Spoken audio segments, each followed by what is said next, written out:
Yeah, it should be a really good series. We've seen recently, I believe, Mitoe losing 4-0 to Knusch, which was kind of a surprise because, Mitoe, I think most people would agree that Mitoe is the favorite of this matchup against Knuschelbär, but he just lost 3-0 or something against him. So let's see if Mitoe is confident this time and can show us he can do better.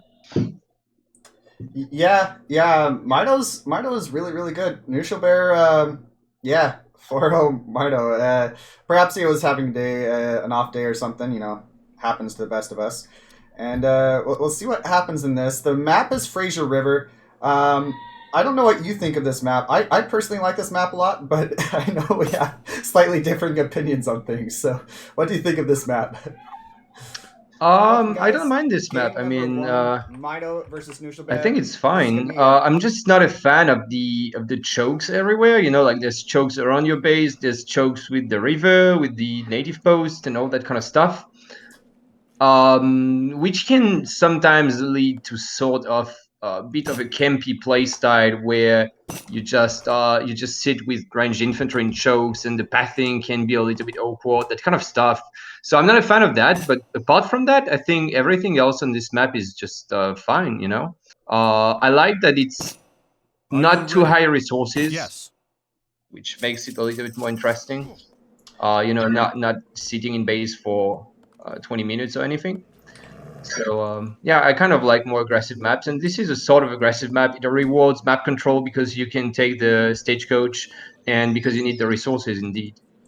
Yeah, for sure. It's a map that, like you're saying, there's lots of choke points, which I like having them, but at the same time, map control can be really rewarding because you have two Hudson base, two mines, on your plateau, if you will. But then you have to go out to get any more natural resources, and we've seen in some matches where the game was won just from map control and the other player not being able to go out and get natural resources. So I like that it's both.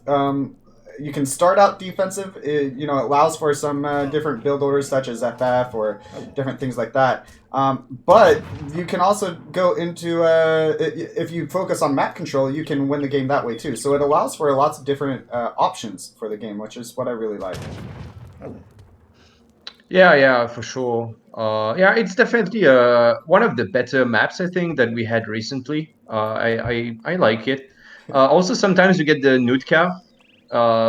This time we've got the Cree settlement, which Cree can be interesting. Like on Hudson Bay, you sometimes can go for the Cree and get the extra CDBs, get the 5% HP on your units, which is quite cheap actually.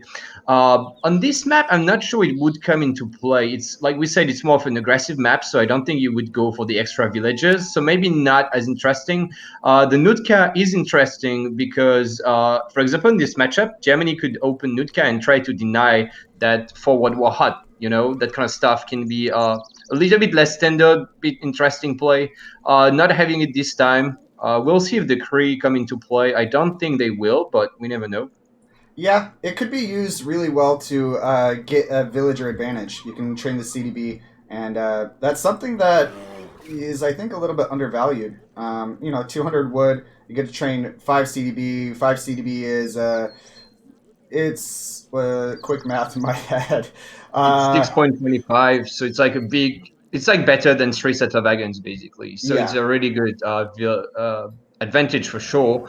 It's just like in this matchup, Euro doesn't really want to go for it because if they do, then they give room to Germany to just be Germany. Like go H3, get the big mass going, keep their TPs up and all that because Euro would slow themselves down maybe.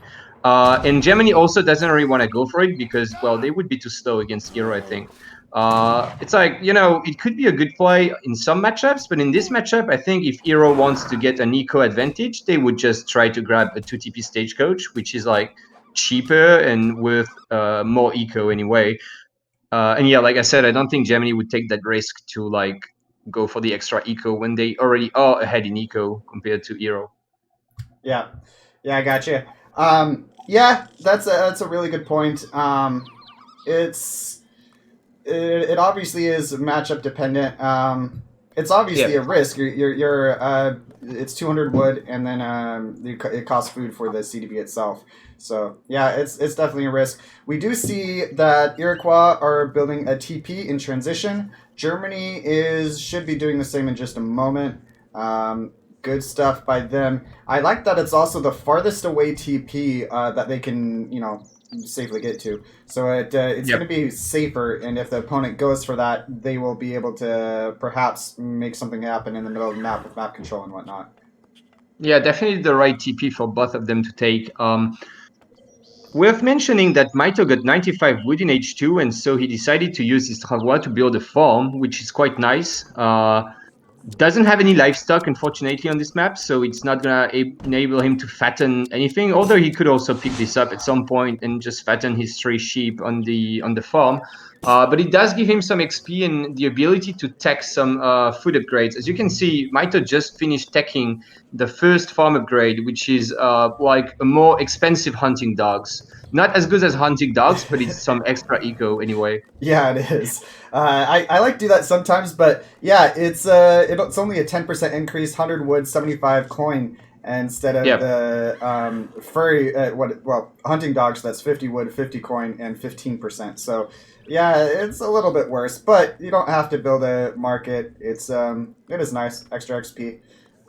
We'll see what how it comes into play. Also, in an FF situation, if he is denied hunts for a little bit, he could put villagers on the farm. It's not ideal by any means, but it's option there. Yeah, for sure. It could, in a dire situation, he could have to use that infinite source of food. Um, Tuolan's gonna come to raid. Just a villager shipment for both players. Nothing really funky so far. I think we can expect Mitoe to tech Stagecoach quite early on. Probably gonna send some crates after that because, as you can see, he's sort of housed. He might want to build a market and buy 100 wood because that's kind of the only way he can spend his gold. He's gonna lose a veal though. Or Knusch a little bit late to react. Actually, no veal gonna go down, but still forcing all of them to go in the town center. So still some value out of these two lands here. Oh, pikes, interesting. And crossbows are as well following. But that's a very far location to be pushing. Mito's gonna decide to go back with all his tomahawks, but I feel like the TP will go down before Mito can be up there. But then again, we have to keep in mind that because of the chokes, there aren't really a lot of ways for Knusch to come out of this position. Like, basically, he has to retreat through this choke. So if Mito is smart, he can sort of trap him on his side of the map because it's not going to be easy to escape. Like, if 4 Kenyas come out next, I think all these units are dead. Yeah, could be. There's no reinforcements coming in. No stable from Germany. The barracks.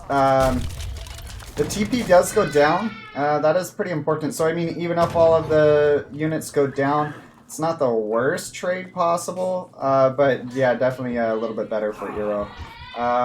Milan going down. We see one Tomahawk has gone down so far. So if he trades it, half effectively, he's also building a TP there. That is questionable. What do you think of Nush building a TP there? I think it's gonna be unfortunate for him that the stagecoach just passes next, and so it's not gonna go up. But if he could have gotten it up, it would have bought him a lot of time. And if he got a couple passes, it would Yeah. pay off anyway. So also it would delay Mito rebuilding the TP himself. But yeah, here just a little bit of a waste of wood. What did Mito ship? He did go for the 4 Kenyas indeed, as expected, and I think Knish has to pull back because he can't just stay on this side. He's trying hard. Yeah, this is not gonna go well. I mean, he needs to stop trying to build that because with the 4 Kenyas, this is gonna be a cleanup for sure. There's no way. There's no way Germany can win that fight. He needs to trade as well as he can, but I don't expect it's going to be a very good trade for Germany at all. Pike's coming forward, getting sniped.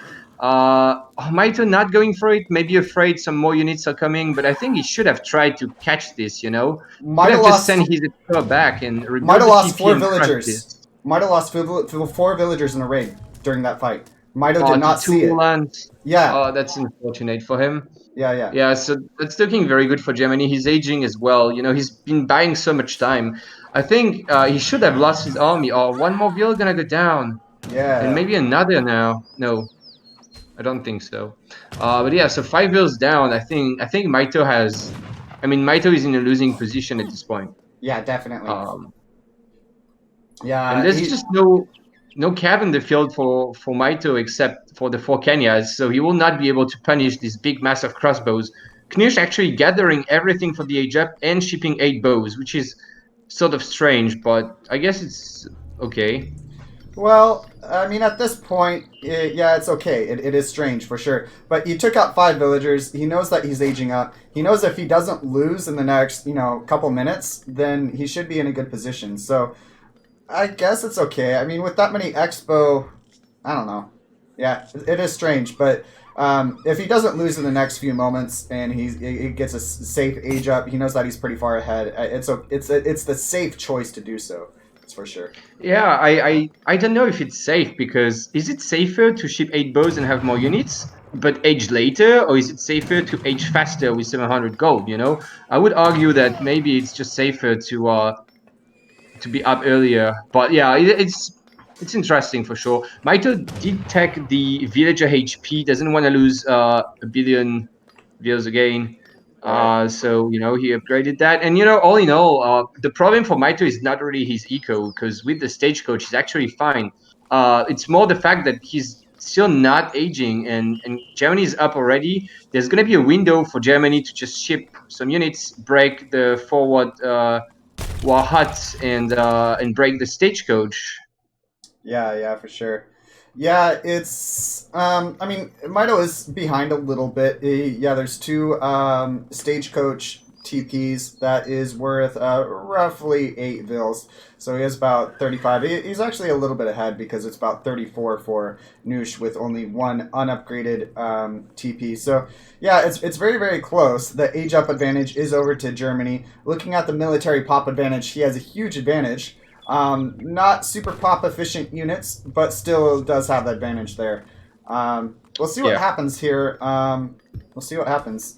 It's 119 score to 143. I do like Germany's position here a lot, but we'll see if Mito can pull it back. Yeah, then again, I don't really know about shipping 9 Uhlans first when he knows Mito mostly has tomahawks anyway, so I'm kind of surprised. Would have expected an 8 skirm shipment probably. Nice smart wall by Mito here, abusing the choke, and Knusch not pushing the war hut because he's afraid he's gonna get trapped on the wrong side of the wall. So he's just gonna go for the trading post, which is the safer option. So now Mito really needs to. I think Mito can't even go for the Forest Brothers at this point. Like you would like to go Forest Brothers here, but I think he's got so many tomahawks. He needs to try to crush a fight. Like just ship Kenyas or something, snare the massive crossbows, and just bring all the tomahawks in melee mode and clean up everything. I don't think he can go for the skirmisher war. How much you would bet he goes for the gendarme? That's what he's macroing for. Yeah, that would also be an option. It's just a little bit slow because they take 1 whole minute to come instead of. But I think he's got them on the way. You're right. But he also needs to upgrade his tomahawks for sure. He's got so many of them. Yeah. Yeah, I like the pikes still sieging there and moving back. Germany's in a very commanding position right now. Iroquois, when they get to age 3 on an equal footing, they have a pretty decent chance. But if you're behind, their eco is just not quite on par generally. His eco is fine with the TPs, but yeah, losing the 5 villagers definitely hurt. And he was definitely late to age up compared to Germany. We'll see what he's able to do here. There is a second war hut coming up now, and he's able to push back with those forest prowlers. Those forest prowlers are actually they're amazing. A lot better than the skirmishers, or a lot better than the crossbow, and definitely better than the skirmishers. So good stuff from him.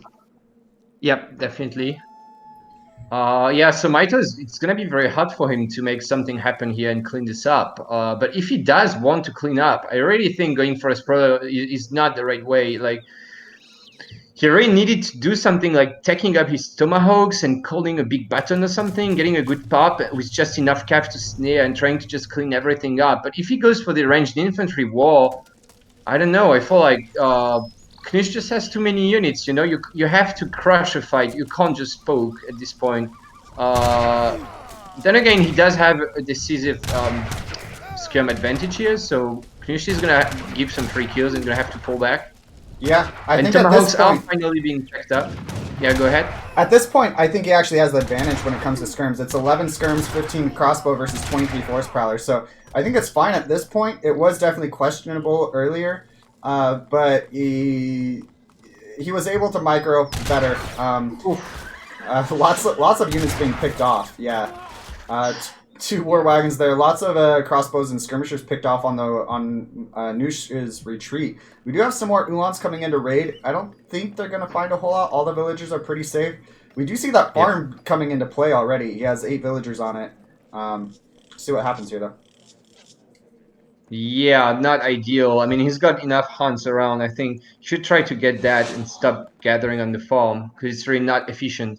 Yeah. Anyway, infantry combat coming in quite early for Mitoe, but also cav combat coming in for Knusch here. Oh, Ulan's gonna get caught. Nice little catch by Mitoe. He already needs to rebuild the stagecoach, like to at least have one advantage in this game. You know, he needs at least the eco advantage if he's behind in military. So he already has to macro for these 2 TPs. Just rebuild them and try to buy time. You know. In late game, actually, Hero would be favored, I think, because the forest brawlers become sort of unkillable, and so if you can just buy time, get enough eco advantage, and get these forest brawlers upgrades in, I think Mitoe could be okay, but he's gonna go forward, which I think is just wrong. I mean, he's just too far behind, but gonna catch quite a few lands here. Knusch giving a lot of free kills this game. He's been giving like 15 pop of units the last minute or something. So if he keeps giving free kills, like now he's sieging the wall, but yeah, so Mitoe could potentially come back. And yeah, I agree with you entirely. Yeah, go ahead. Sorry, I agree with you entirely. He's lost. Knusch has lost a lot of those a lot of units for free. On the retreat, he lost. I didn't count it, but it seemed like at least 10 skirmishers and crossbow, and then lost a couple war wagons. Lost some Ulans just now. Just lost some more crossbow and skirmisher. It's really gone Mitoe's favor a lot in these, I'd say, trades, but it hasn't really even been a trade. It's just been one-sided. Yeah, he's just been deleting units, really. But then now he's got a small raid going on. Gonna catch maybe that Vil and another Vil. So good raids by Knusch here. And these Tomahawks, you know, I'm not a big fan of this unit composition. Because like Skirm Ulan does beat First Prowler Tomahawk, but now that he's got the infantry combat, these Tomahawks are quite a bit better, so it's not too bad. All it takes now is for Mitoe to just win a fight, really. But already a bit disappointed, Mitoe does not take the stagecoach, and now he's gonna try to push in that corner, but he needs to pull back to this choke as soon as possible. If he wants to survive this Ulan mass, he needs to abuse the pathing on this map. And he's going to kite, and it's not going to be easy for Germany to catch this army. 8 Ulans going to join the fight soon as well, and Minutemen even being called, but a bit far away. War Chief being a little bit too forward, maybe. But yeah, this is a pretty good trade for Hero so far, I think. But he's just got less units, so I don't know if it's going to be enough. He needs to keep hit and running. War Chief going down, like I said, a little bit too forward. That's unfortunate. Ulan's coming in to snare. Minutemen actually coming into play. This is going to be the game, I think, the battle that decides the game. I could kind of tell that it was going to be at the start, but if it goes hardly in Knusch favor, then I think Mitoe's definitely going to lose here. All of the Tomahawks down, pretty much all of the Ulans down too. Some more Tomahawks coming in. I don't see any more reinforcements from... okay, there are skirmishers and Ulans coming in from Knusch, but it is gonna be a pretty even trade, all in all. Yeah. All the Tomahawks basically went down. Of course, more reinforcing. All the Ulans went down, and it was pretty close. Do you think that favors? Now, I would have Gold gonna have to move all his Vils to the next coin mine, so he's just gonna pull them with his army, which is a nice decision. But I'm not sure that he has enough to already kill these forest brawlers here. They're just so strong, but Tomahawks are really awkward here. I mean, they get picked off. They don't really do a whole lot. That's why usually you go for musket riders, because like Tomahawk's just sort of dancing around at this point, not able to achieve a whole lot. And yeah, Mitoe's gonna have to pull back. Knusch securing that coin mine here, which is game deciding already, and I think Knusch is completely winning this game now. Yeah, it was really close. I don't think it was even necessarily a terrible trade for Mito. I think he did kill more military pop than he lost, but it like he had less to start with. So he is in a hard position for sure. I do agree that Knusch is in a better spot right now. We'll see what happens. The musket riders, I agree, would have been a better choice than the Yeah. tomahawks. They are obviously more expensive, so there's a lot of different things to take into account. I think in a Oof. battle where the main bulk of your army is skirmishers, whoever has the advantage there that's what matters the most. And forest prowlers definitely have an advantage over the German skirms. Um, Yep. but yeah, we'll see. So much There's going on. Wait, so big raid in the bottom. So Mito pulling ahead in the eco. Need to bring back his queers now. He's killed like 8 bills there. And now getting a couple free kills. And again, this choke is going to be really good for Hero. It's not going to be easy for Germany. Nice split from Mito, killing 2 war wagons, 3 war wagons. Only 5 of them alive. And there's the queers now. So maybe Mito can try to crush this. But I'm afraid he doesn't have quite enough units here. He would have needed to have his war chief alive. Like that dude is huge. The fact that it's sure. just dead down there, and I think Knusch just has enough to win this. The Queers will not cut it, and Mito can't really afford to pull back. He's got his entire eco here, and he needs to keep gathering food for reinforcements. We do see Forest Brothers coming from the top though, which is gonna be nice, but I think there's just gonna be too many Ulans, and this is gonna be GG. Yeah, something I would have really liked to see was a fire pit put up. Yes, so many villagers in base that are idle, they're not doing much. 100 wood fire pit, he can definitely afford, and he could have danced for a combat dance. That would have been really, really nice. He does lose a lot of villagers here, so despite the military trade being somewhat even, definitely Noosh favored, but somewhat even, losing those villagers there is definitely going to hurt him. Yeah, we do see a batch of Tomahawks coming out, but again, Tomahawk's just gonna get picked off. I think Knusch can micro that just quite easily, and that's the problem, you know. Oh, 6 Kenyas though. 6 Kenyas coming forward, not really any anti-cav. There's a big batch of war wagons. Thankfully for Knusch, he's gonna be just fine thanks to that. These Kenyas are also not upgraded, so I think, yeah, Mito, you know, almost able to maybe swing back the fight in his favor, but now I think it's definitely GG with these war wagons coming in to secure the win. Mito's gonna try to fight it, but realistically, he just doesn't have enough stuff right now, and he's behind in eco. Knusch has the whole map control. He's gathering here. He's even taken a TP back for himself. Looking unwinnable for Mito at this point, and I expect him to resign very soon. Yeah, I agree with you. Maybe he's gonna try to fight this because he does have the scum advantage, but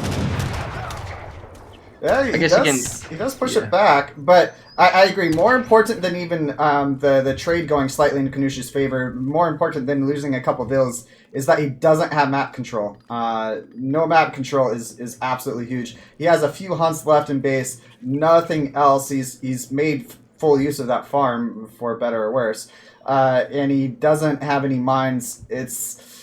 I guess he's just going to pump out tomahawks because, you know, food, wood, no coin. But I do like Knusch's choice to build the TPs on the stagecoach line, and also make it a little bit harder for Mito to control that later himself. But yeah, Knusch is in a higher and more of an advantage than I think the scores even show.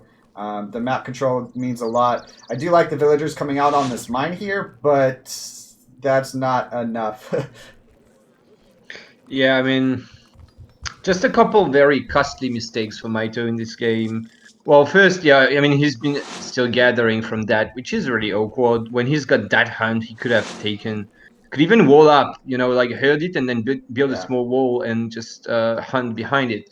But yeah, that mistake, the war chief, I mean, this dude has been lying there forever, so, you know, you already need that guy when you're hero. So you could have, like, built a fire pit and dance back for the war chief, and then also dance for war when they come to fight. Would have, you know, having the war chief and the war dance could swing the fight just enough that Mito would be in an okay position instead of a losing position. Yeah, Knusch saying he's dead. The kills, Yeah. the PM. Yeah, I agree with you entirely. Yeah, the fire pit, I don't think it would have Turkey. Leave me alone. I definitely agree. I think the combat dance would have not only given obviously it would have made the fight better for him, but he had so many idle vills, it wouldn't have really costed him anything, and it also would have been really. I think it would have swung it into his favor. The fight's into his favor. He had 25 vills dancing instead of just being idle in his base, basically.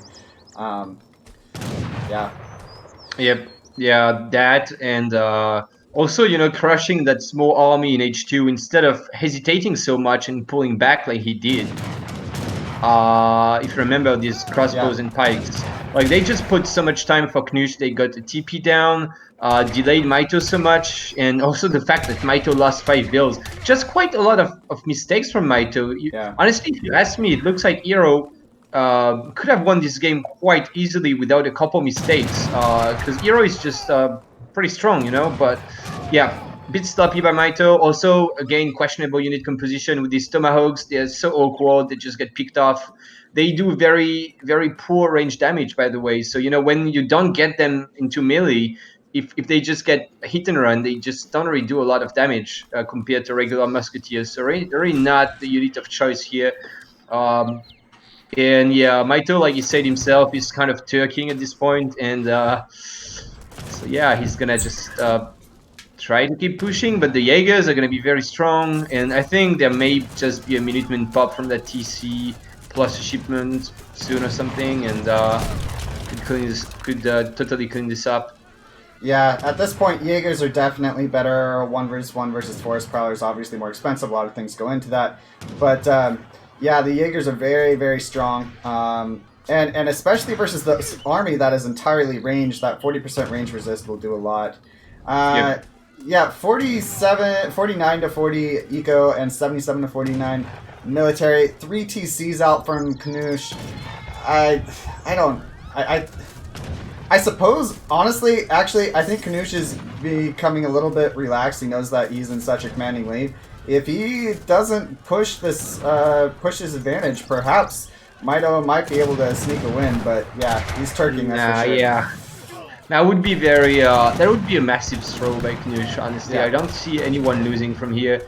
And also, he's got the. Well, he should get more arsenal upgrades. Actually, Knusch only got the Ulan HP upgrade. He could get the wagon upgrade. He's got 2 Falconets coming forward. Really playing it safe. Not trying to crush the fight with Ulans or anything. Just bringing 2 Falks. Like just what you do as Hero here. Huge raid on top though. Yeah, huge raid. That's a lot of units going down. Lot of settler wagons. The yeah, like you're saying, the Falconets, they are really, really good. Baited. Yeah, he's gonna lose his entire army there. He will. Yeah, Mitoe, sorry, Iroquois don't really have an answer outside of Kanya Horsemen versus Falconets, and War Wagon's very effective versus Kanya Horsemen. So yeah, it looks like the army from Mitoe is going to go down here, and yeah, I do agree that Mitoe has made more mistakes this game for sure. You were mentioning that earlier, and I think if he hadn't, then perhaps I think he would have had the advantage in this game. But Knusch made some mistakes too, but.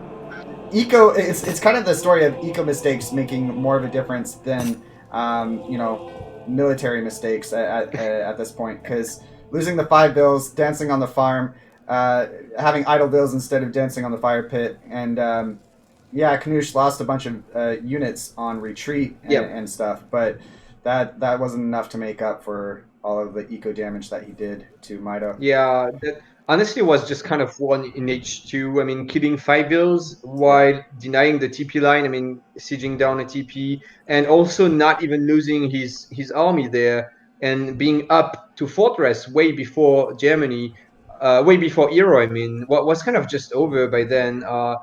Just a rough H2 for Mitoe. Pretty hard to come back from that. Mitoe did a good job later on, actually, except for the fire pit. But, I think he played quite well in Fortress, but he was just too far behind to begin with in Colonial, I think. Yeah. I think it's okay to use the farm. It's not ideal by any means. Obviously, just walking to the hunt is going to take up some idle time.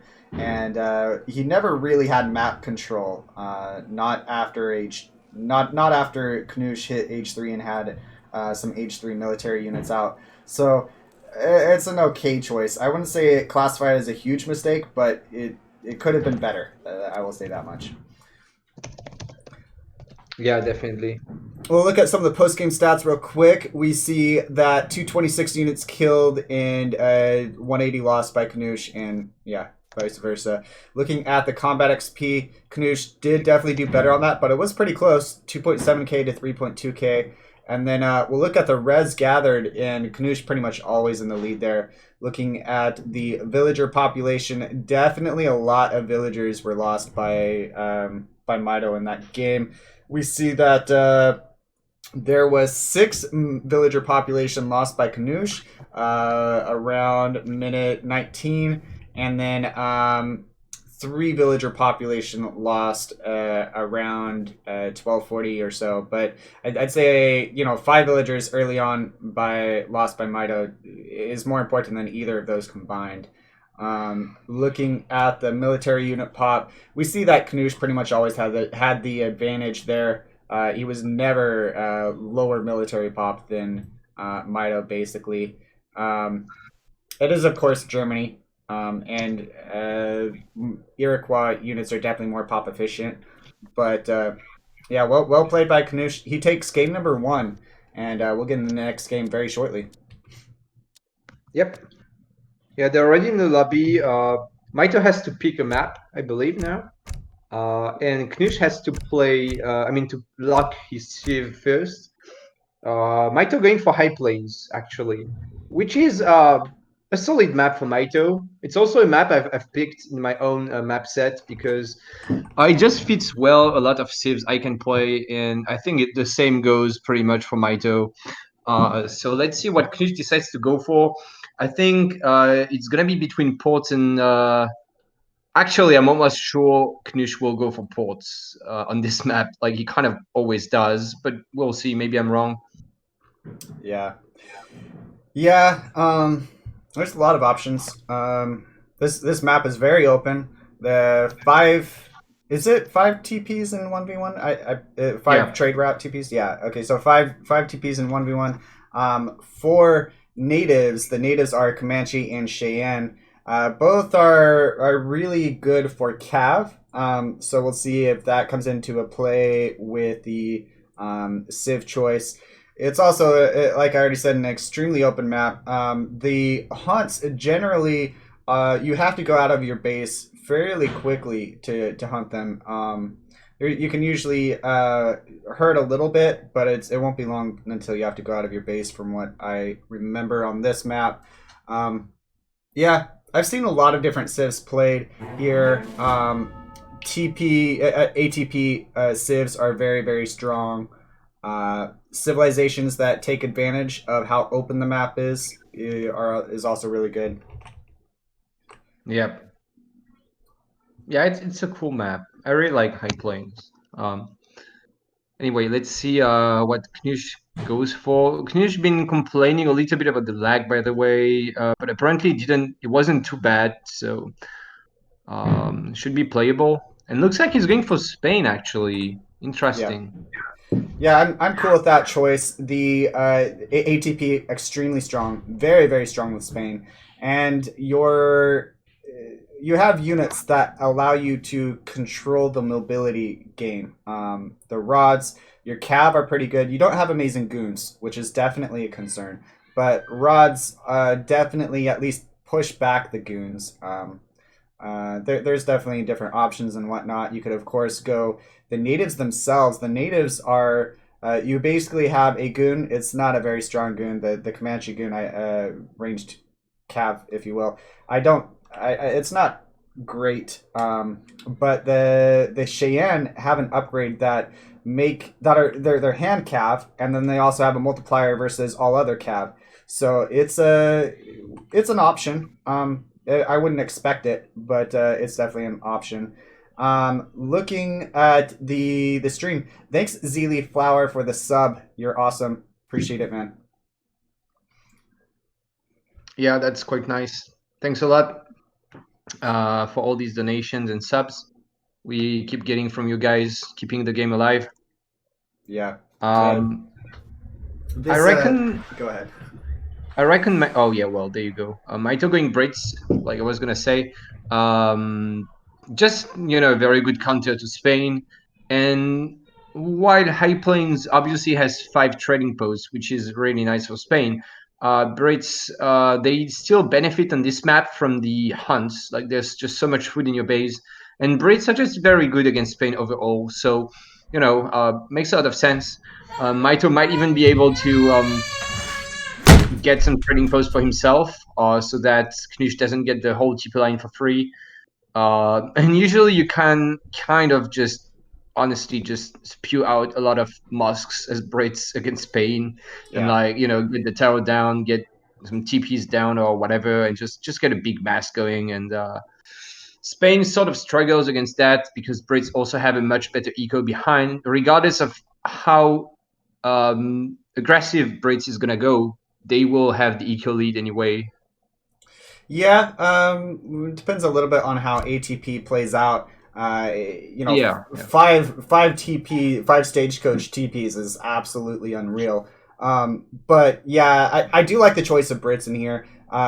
I really like civilizations that have good muskets versus Spanish. It's they so quick update for you guys on rods. Rods are excellent versus cav. They also are heavy infantry, so they with good kiting and whatnot, they can do pretty decent. Or skirmishers can do pretty decent versus them. But if the rods do get on top and of the Brits player, then it can be really, really rough for the skirmishers. Longbows also do not have a large multiplier versus the versus heavy infantry, so they do have a lot of range, but we'll see if that comes into play. One thing I would actually like to see from Knusch in this matchup is an FF into Lancers, perhaps some Lancers and a few goons. H2 Brits, I don't think they would have much of an answer to that. Cav is the only okay option versus Lancers. You can't really go pikes, muskets, or longbow. Certainly not longbow. Well, muskets don't even train bad against lancers. Like, it depends on how many you've got, but even H2 And musketeers do cards. sort of okay against lancers. And Brits musketeers also got the upgrades, and you get more of them. Like, you just mask more because you're Brits. So usually, just mask Huss sort of does just fine, and just enough Huss to block. Anyway, about this game. So, like I said, Mitoe able to take a TP directly in H1 because of the wood start, which is going to be really nice against ATP. However, Knusch also being smart and directly going for that TP because that's just the best TP. So he kind of expected Mitoe to maybe go there. And so Knusch just going to take really quickly Mitoe's Explorer down. So Mitoe not really going to be able to take any treasures this game. Also back herding his Bison Hunt. Not ideal. And Knish gonna steal the gold there. But he's got the TP up, he's got the XP. So Mito's got his shipment on the way already. He's gonna have a TP on the line that Spain will have to siege down somehow at some point. But yeah, it's very costly for him just losing that explorer directly at the start of the game. So Spain just gonna get that 50 wood up here. So he's got to mark it up. He's scouted that, and so he decided to go for market. So he's got the gold, he's got 50 wood, he's gonna get hunting dogs right now. Quite nice by Knusch here, and he may just find that, for example, which is also insane. So just Yeah. having the whole map for him in H1 is gonna be great for Spain. Yeah, for sure. That's really costly. Losing your explorer before you get any treasures whatsoever. It is an interesting choice to go for a market for Spain instead of a TP. Definitely not common. Um, um Well, it's like if you want to go ATP, you're not going to be able to TP in H1 because it's sort of a waste of wood and it right. slows you down a lot. So because he got the gold and because he got the wood, he decided to just go for market, which makes a lot of sense, I think. But yeah, I Yeah. see what you mean. We don't see every day a market in H1 in Spain. But Yeah. in this case, it's a pretty good decision. Yeah, I was thinking about that. Obviously, building a TP early on, you don't get the you're not saving the 80 wood from ATP, but at the same time, it's the sending ATP itself is more costly because you don't have as much XP built up. So, uh, yeah, we'll see what happens. I do expect ATP coming in just a bit, but you know, well, Yeah. let's look at the decks real quick while they're aging up. You got, yeah, ATP just coming in right now, and he should be getting lots of those down. His deck does not show that he's wanting to stay age 2 very long, which I agree with entirely. You don't want to stay age 2 long versus Brits. Um, Yeah. and looking at the British deck, yeah, pretty solid deck from him there. He has pretty much all the ups that he could want. Um, yeah, yeah, it looks good. It is interesting, Advanced Arsenal. While I am a fan of Advanced Arsenal, obviously also in team games it's a must. Even in 1v1, I like Advanced Arsenal, but it's not something we see all the time. What do you think of that in Mito's deck? Well, it's a nice late game card, but most of the time you can make more use of 600 gold or 700 food. You know, as Brits, you might have to spam some units in H2. So if he goes H3, you know, it's nice because he's gonna have that upgrade for late game. But if he stays in H2, almost certainly not gonna want to ship that. You know, he would Right, rather have 600 gold or something because I don't expect you can afford to ship advanced arsenal before late game. If you can ship it early, it kind of means you already won the game, right? right, So you don't really need that card. It's just a late game card, but maybe a little bit greedy by Mito. Either way, not a very big deal. I would have liked Mito to maybe go for a second TP, but then again, he's also gone for Virginia Company after 3 views. yeah, So I can understand why he decided to make more manors instead of another TP. But stealing an extra TP from Spain is very good. yeah.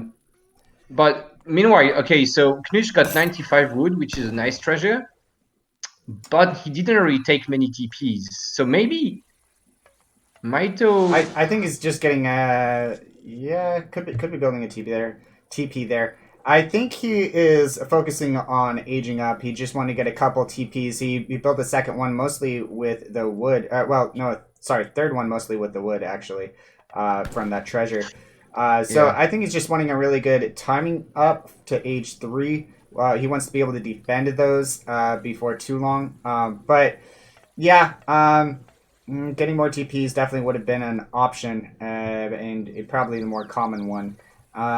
Yeah, Virginia Company, not something you see every day in 1v1.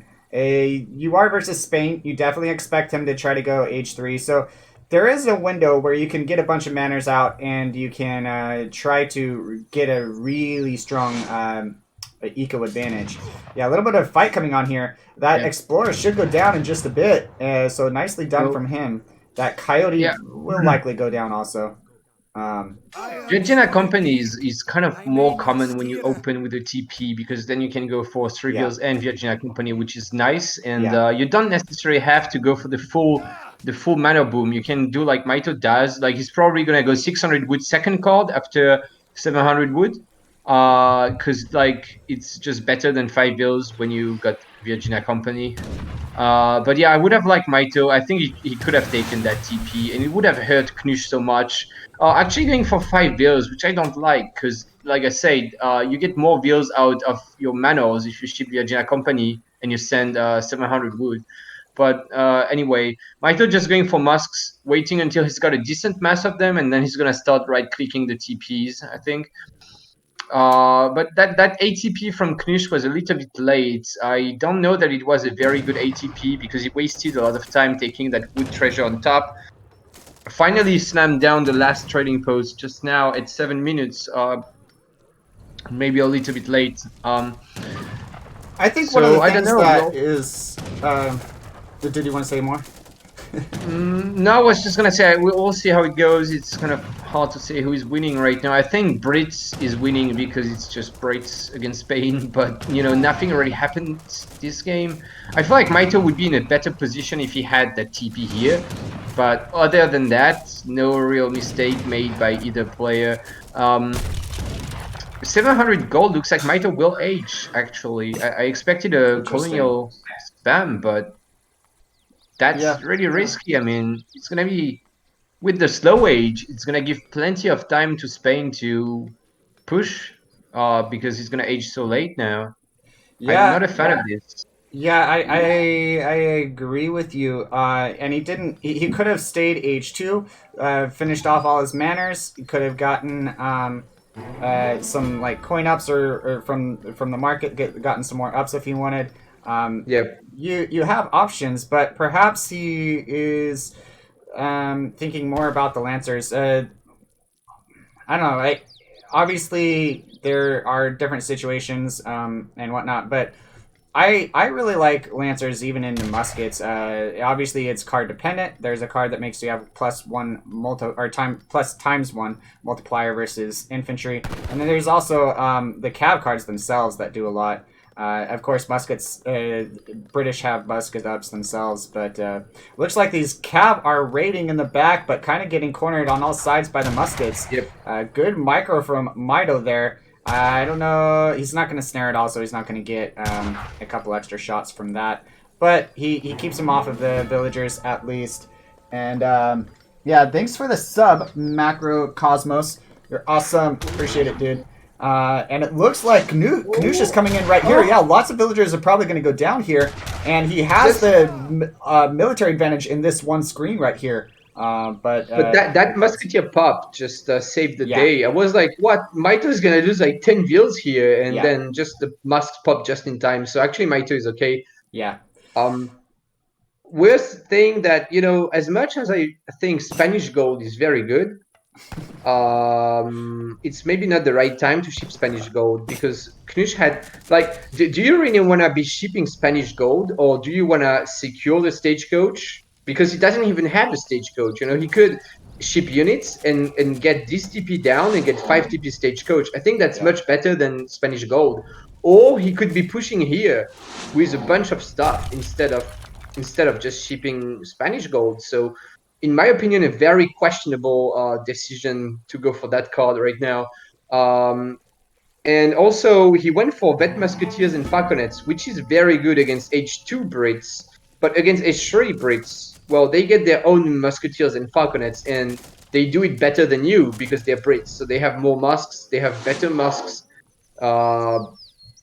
It's looking very good for Mitoe. Just look at the graph. Like, he's so far ahead in military and in eco. Even if you account for Spanish gold, Mitoe is still quite ahead. 5 Lancers coming in, gonna be nice, but I don't think it's enough. Yeah. Yeah, I agree. 5 Lancers not enough. Yeah, in this mirror, as Spanish, you want to do a lot of damage to your... Spain wants to do a lot of damage to Brits early on H3, because that's the advantage you have. You age up sooner. You have, of course, Spain has really, really good FF. They have lots of good options. But Brits is going to have a better eco. I mean, there's pretty much no way around it. Even with TP, if he had ATP in all 5, that'd be one thing, but he doesn't. So, yeah, you definitely want to do some damage early, and we see Knusch hasn't really done any damage. Took down a couple manners. Whoop-de-doo. That's nothing to Mitoe. He doesn't care about that. Yeah, it's like this matchup is hard enough for Spain that you need to play it very sharp, let's say. Like, I don't think Spain can win it, but if you want to win it, you really have to be accurate. You can't just do a random... Oh, 2 Colds? Yeah, the Colds, wow. Lancers coming forward right now. Mitoe completely tripping. Just shoot. What? These 2 fogs of Mitoe did absolutely nothing, but I don't know how much it matters. Mitoe got the Musketeer card, which was the right card to send. So his musts are very strong. And he can afford to take this kind of trade. Like, this is a good fight for Spain, probably. More Lancers coming as well. But I don't think it even matters so much. Yeah, the eco advantage is really where it came in for Knusch. He really needed to make that ATP work to really be on a same level playing field, and he definitely didn't. He didn't make it work enough. As it is, 3 TPs to 1 and no stagecoach. So it looks like Knusch will probably win this fight. He's pretty close, but I don't know that it's enough. I mean, It draws the game out longer, but he needs to do damage to Mito's eco to really stand a chance. It's 49 to 26 eco. That is double the eco pretty much for Mito. So it's I like the choice to build an artillery foundry and get some units out of that. Looking over at Mito, he has not built an artillery foundry of his own. He does not have a stable. He only has barracks. I think that's a mistake. You've seen Coles already. You know your opponent has built an artillery foundry. So he needs to have something to deal with an artillery foundry. Yeah, and like, oh, he's gonna go in? Oh, that's a mistake. Yeah, I mean, Brits is better at just making cannons than Spain because they just have more eco, and making cannons is expensive, even with Spanish gold. So I feel like Brits should be kind of happy that Spain is trying to go for the cannon war, and they could just make coverings themselves. Mito's still not anywhere close to max manors, by the way, so already kind of misplayed there. I think he should have been able to do better than that. But yeah, regardless, while Spain might have some momentum right now, he's got the cannons out, he's got enough anti-cap to cover them. Well, I mean, Brits is just so far ahead in eco. Even though we have to keep in mind that Spain has straight TPs and Spanish gold, so his eco is not that bad, but it's not enough. Yeah, that's true for sure. 2 Falconets I'm not sure is enough. Not versus the mass that Mito has. He definitely needs some more out. And I'm fine with making some rods, but I don't think you can make a whole lot more rods without knowing what the opponent has. Rods are excellent versus Cav in this composition, in this matchup, if you will, at this point. But without knowing that there's a stable out and or Cav, it's pretty risky to heavily invest into them. And so he has made more muskets. I like that choice. Yeah, economically, still pretty much double eco for Mito. Despite him not even really taking full advantage of that Virginia company. We do see some raids on the bottom side, several villagers going down, and that's he's taking a lot of vills down. But look at what Mito just did. I don't understand that. He started shooting at the TP with his culverins, so he just revealed that he's got culverins for absolutely no reason. That is honestly a beginner's mistake, and I would expect Mito not to make that kind of mistake. I'm a bit surprised here. Also, he needs to get veteran longbows. He's got 20 of them. But yeah, lots of vills going down. If Mito is not careful, he's going to end up having the same eco as Spain. So yeah, a little bit sloppy play by Mito again here. Was looking good at start, but now, I don't know, it feels like Spain is almost winning. Yeah, not quite winning, but not far from winning.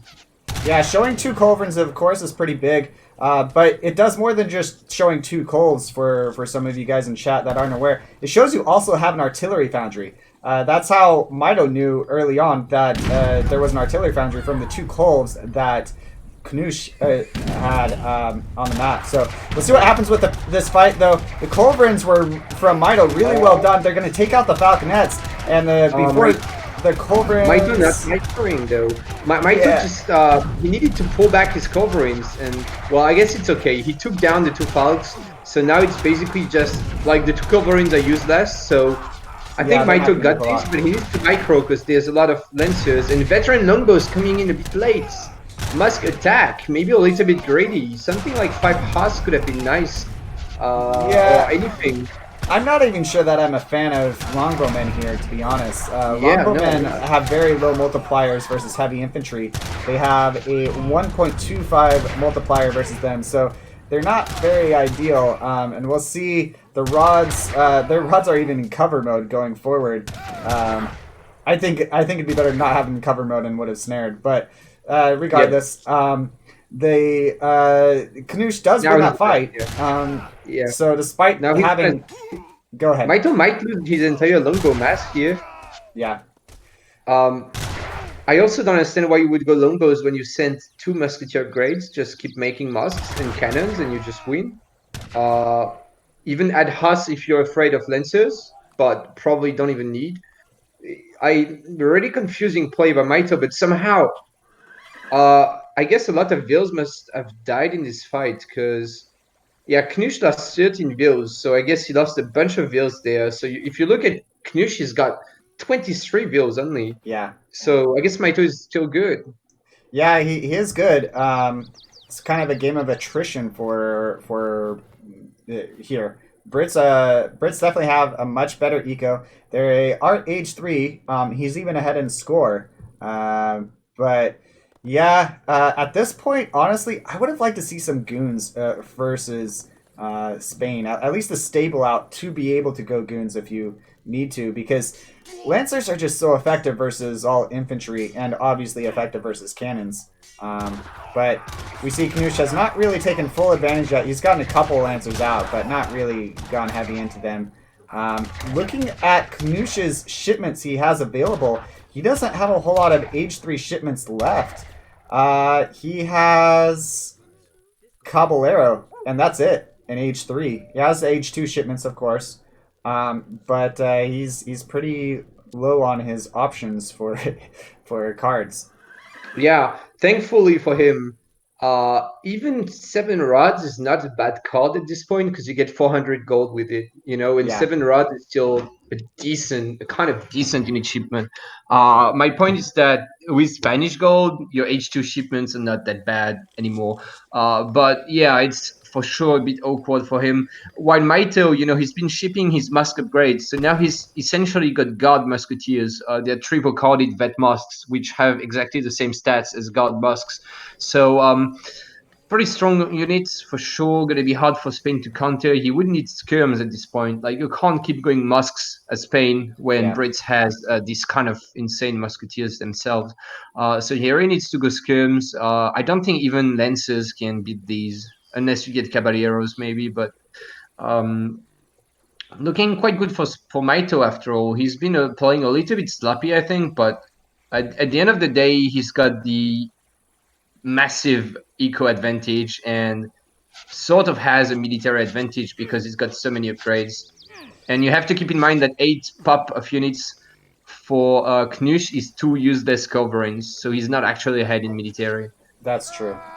Yeah, I mean, I wouldn't say they're necessarily useless at this point because it's going to make Mitoe not be able to really make falconets of his own. He has to make culverins before he can really make falconets.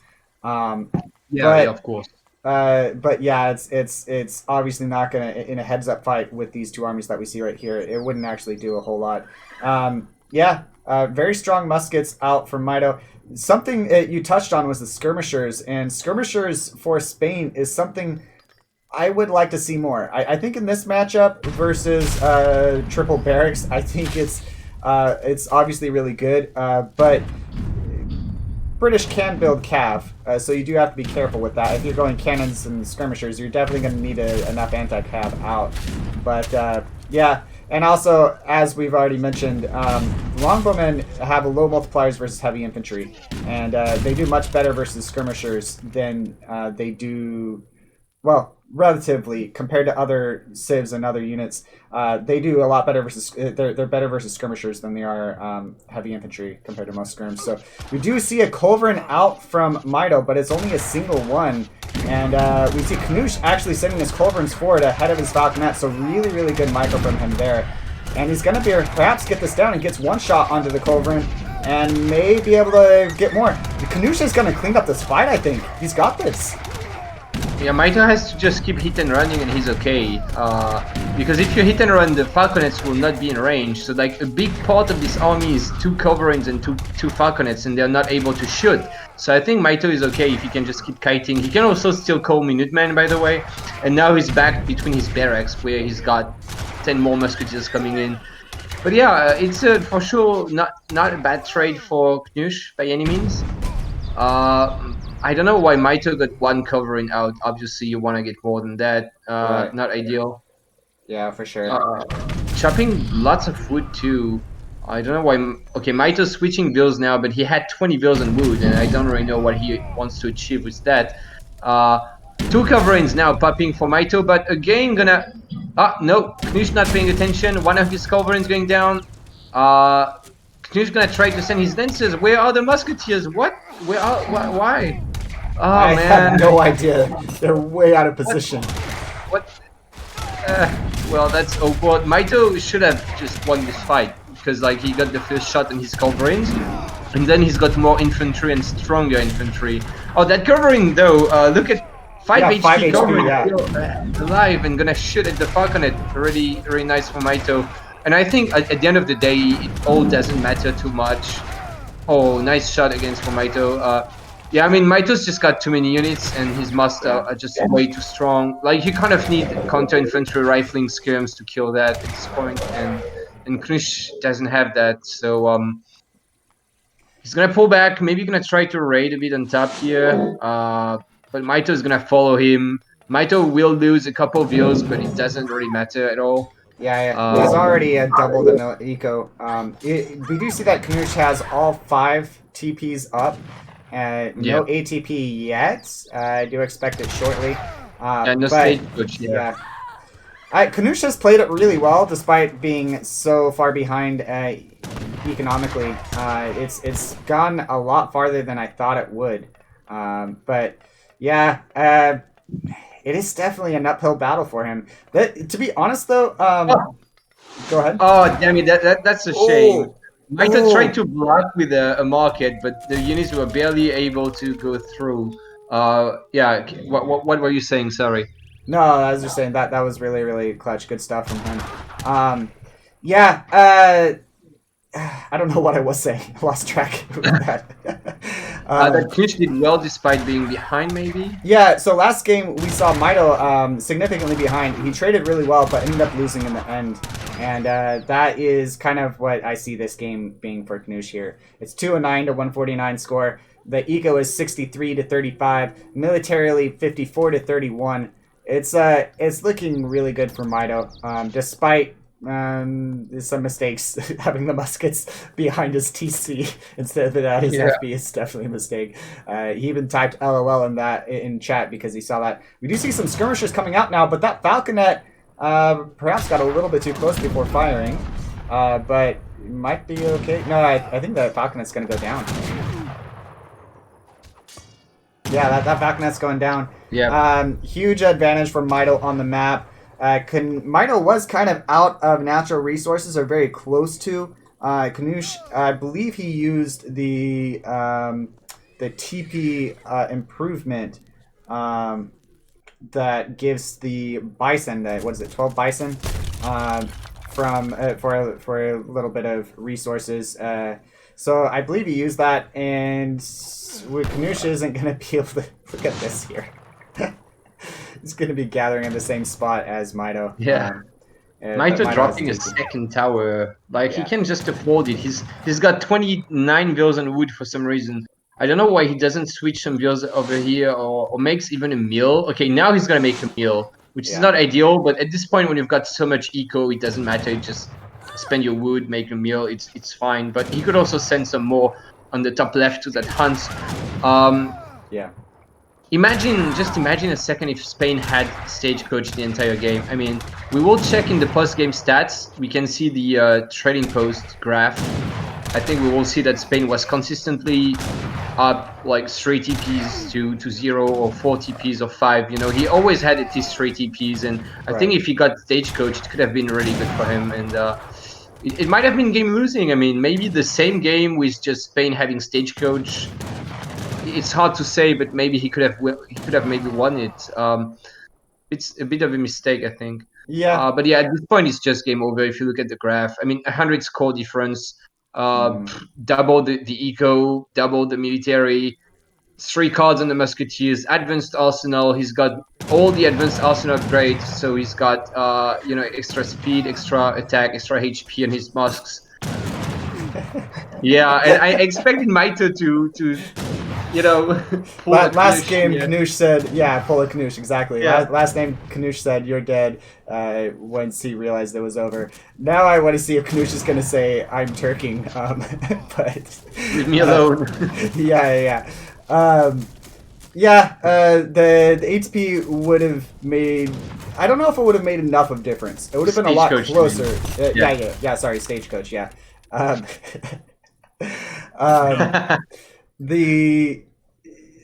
As we saw, I think Mitoe would have still had that advantage, but we saw Knusch doing really well with his military. So I don't know. It could have been enough to pull it off. It would have definitely made it a much closer game. That's for sure. Yep. Yeah, the Lancers do have Caballero. We saw the cards from Knusch. He sent let's see, after 1K food, he sent 6 rods, then 700 food, then Caballeros. He didn't. It's surprising to me that Knusch didn't make a use of his Civ a little bit more. It's fine to make some falconets, but you haven't seen any stable units from your opponent at all this whole game. Lancers can do really, really well versus just barracks and artillery foundry units. Yeah. I mean, yeah. and skirms as well. Just Yeah. a few skirms can make a big difference. You can snipe, can get the range advantage and just snipe some mosques. And well, anyway, there's a big fight going on. So Knusch does have these jacked lancers, but they're not that jacked compared to the mosques. The mosques have so many cars on them, so the lancers are going to do essentially nothing against them. They're just going to go down. Really he even big. Mitoe even got socket bayonet, which is cheaper on EP. So he must do 72 damage per hit in melee mode. That's insane. I was literally gonna mention that right before you did. Yeah. But yeah, socket bayonet. That is really, really big. I think that's honestly more important than all the other ups almost combined that he got versus Lancer specifically. It goes from 2 times multiplier versus the Lancers to 3 times, and that's really, really big. No. It just gives 20% melee attack, but I think that was okay. A long time ago. It was reverted like 10 years Gotcha. ago or something, but it just gives 20% attack, while the other upgrades give you 15% attack or something, but on everything and not just on melee. So it's better now. It used to be super expensive. Now on EP the cost is halved, so it's okay. But yeah, I mean, it doesn't matter, right? Mitoe he could afford this upgrade. He could afford all this. Eventually, just winning after a little bit of turking from Knusch, maybe. But yeah. Yeah. No, I think maybe I could be wrong, but I think on RE it gives plus ×1 multiplier versus cav. No. It doesn't? Okay. No, it really. I'm 100% sure it's a ×3 right. base stats and ×3 after it. It's only 20% attack, which is really bad for 800 resources on RE actually. Yeah. Which is why it was buffed on EP. But yeah. I'm an old player. Perhaps my mind is I just remember some of the old things. I remember back when the gendarme, the thoroughbreds affected the population of units rather than the train time and cost. So, yeah, looking at some of the stats, we see Knusch actually killed more units, 272 to 223. I would kind of expect that though, with pretty much only infantry from Mitoe. Looking at combat XP, we see Mitoe barely edges out the advantage there, 3,700 to 3,600, and yeah, that was actually that was a closer game than it felt from the caster's perspective, I think, because Knusch just made a lot more happen with less. Generally speaking, to be fair, as a Brits player, you have a lot more eco, and that you don't have to make more happen with less, and you usually end up almost not throwing away units, but you end up kind of just being in positions where you rely on your eco more than your the strength of your units or different things like that. But yeah, really well played. We see the huge villager population advantage. We'll look at res gathered. Mitoe was in the lead. I want to look at the XP, the shipments total.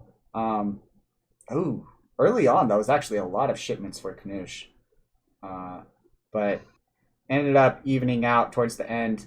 That's, I believe, do you remember, Kaiser, exactly how many shipments it is needed for it to be better to turn it over to resources at the stagecoach? I believe it's something like 9 shipments, something like that, maybe 7. It's somewhere around there, I think. 7 shipments for resources to become better than XP. Yes, something like that. Like obviously, there's variables in there a lot, but the thing is, average. When you have your TPs on wood, typically you have them on wood when you can. and you use that wood to build stuff, you get Right. XP from building stuff. So it's kind That's of true. like, it's kind of, in my opinion, it's just always better to have them on resources if you can. Sometimes you can toggle them on XP if you really want to ship something, like, you know, to just speed up your Right. shipment. But overall, I would just have it on wood and on gold if I don't need wood. But, Right. you know, you're just going to spend these resources and get XP out of it anyway. So, yeah, Yeah. Yeah. it's kind of complicated. But looking at the military graph, you can see that's why the game was remotely close. Yeah. Just the two first fights just being quite Knusch favored, just sort of trading better than Mitoe there. And then finally, when Mitoe wins the third fight, that's when it's over. It's this kind of matchup where you can't lose one fight. You know, Spain has to win every fight if they want to win the game until they can deny the resources. But if you lose one fight like here, then you lose the game basically. So Yeah. yeah, Mitoe finally won. Um, Yep, pretty good game. Well played by Knusch, but Yeah. just a couple mistakes like not getting stagecoach, and well, also the matchup. To be fair, is quite tough for Spain. Yeah. We did see that Mitoe chose the map. Knusch had to pick a Civ first. So yeah, that's the nature of this tournament. Mitoe won, or Knusch won game number one. Mitoe got the advantages for the second game, and it's all tied up 1-1. We've got a series, guys. We are gonna get into game number 3 shortly, and this is I'm excited. This is I'm glad it's not a 4-0. No, it's not gonna be a 4-0. And now we do have Ceylon selected. Yeah, Ceylon. Which Yeah, it's always fun to watch. Arguably not very competitive to play on because this map is extremely unstandard. Like you get basically a shipment when you spawn. You have to play full water basically, which means only a couple civs are viable. But it's gonna be fun to watch for sure. And I know Mitoe has played some Ceylon games. He's been preparing that a little bit. I've played even myself against, or was it, or maybe I was just upsing him. But yeah, I know he's been practicing a little bit of Ceylon. So Knusch is a water player. He's the kind of guy who likes Ceylon, which is why he selected it to be in his right. map pool. But Mitoe is by no means unprepared. He should come up with a solid answer, I think. So it's going to be an interesting match. Yeah, it'll be really interesting for sure. And if I believe correctly, Mitoe cannot use Brits here whatsoever. He won with it in game number 2. Game number 1, we saw Knusch winning with. My mind's blanking. Game number 1 was Germany against Euro. Yeah, Germany. Yes. Yeah. Knusch winning with Germany. So Germany would not be even relevant on this map whatsoever. Yeah. But it's definitely a unique map. It's definitely you and I we respect each other a lot, but we have a little bit of differing opinions on maps. And you're a much better 1v1 player, so I definitely respect your opinion a lot. It's obviously a very different map than say High Plains. It's night and day difference. But yeah, water. It's definitely a water map. Water control can be really important. Also, a control of the middle island. It's not as necessary as it's usually played out to be, but it can make a difference. If you are trying to, you need wood. And there's not a whole lot of wood on the starting island. So, well, we'll see what the players go. I think maybe they're taking a break or something. Did you catch if they said anything along those lines? No, I think Mitoe is just trying to figure out what to play. Because like you said, he can't play Brits again, and Brits is kind of one of the obvious picks. I think you've got Brits and Ports already like up there on Ceylon. Like it's like the two top civs, I would say. So Mitoe maybe not super comfortable with Ports. He doesn't play them a whole lot. And he can't play Brits anymore. So it's kind of like a conundrum for Mitoe, trying to figure out if he wants to play the optimal pick ports, even though he can't play them so well, or if he wants to play something else that he can master better but might be a little bit weaker. And so it looks like he's opting for the Japan here, which might not be as good as Braid supports, but surely is respectable on Ceylon, and Mitoe Yeah. has a very good Japan play. Yeah, I was actually thinking about what other civs he could go, and Japan is definitely something that came to mind. You can definitely shrine a lot on the main island, and usually they're not under contest a whole lot. I don't expect him to really shrine boom because water boom is just more effective, uh, but it is an option to throw that out at least.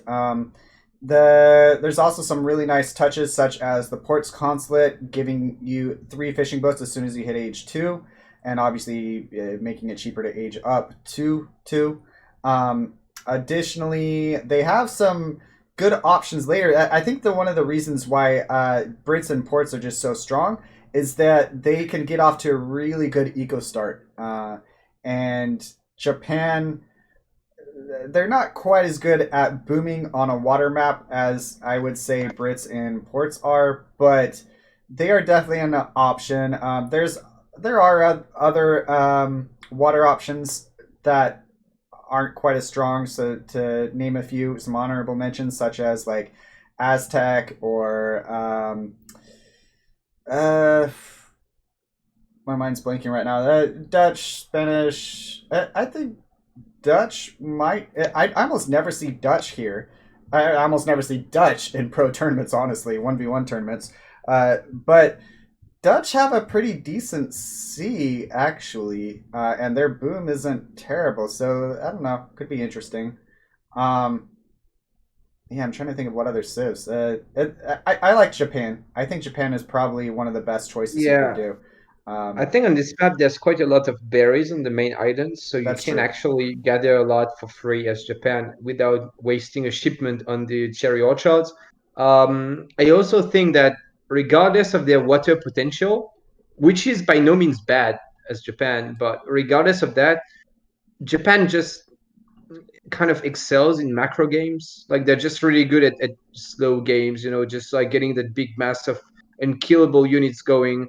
Um, so it can't be bad. I mean, I'm not saying they will win the matchup, but surely it's not a bad pick because you will get like a super strong army at some point when your boss just go industrial and stuff. But Knish going for Atto, holy moly, that is not what I expected there. I think this is underrated though, because auto on this map maybe not so much, but on a regular water map where on a regular water map perhaps because they're able to age up super fast and they are able to control the water really quickly with a 2 galley shipment. They in some cases, obviously, this map is very unique. I honestly am not quite sure how it'll play out, but on a map such as I don't know, Manchuria or something like that, where the water is a little bit more standard, it can be really really good to get galleys out really quickly and control water before opponents even have docks down. We'll see if he does something like that. There's obviously some other options. One thing that I have seen, and I don't know what your thoughts on it are, Kaiser Klein. I don't know if you've seen it a whole lot, but an FF on a water map allows you to get frigates out super quickly. And if your opponent goes for, like, in this case, it would be like 2, what is it, War Funes, I think.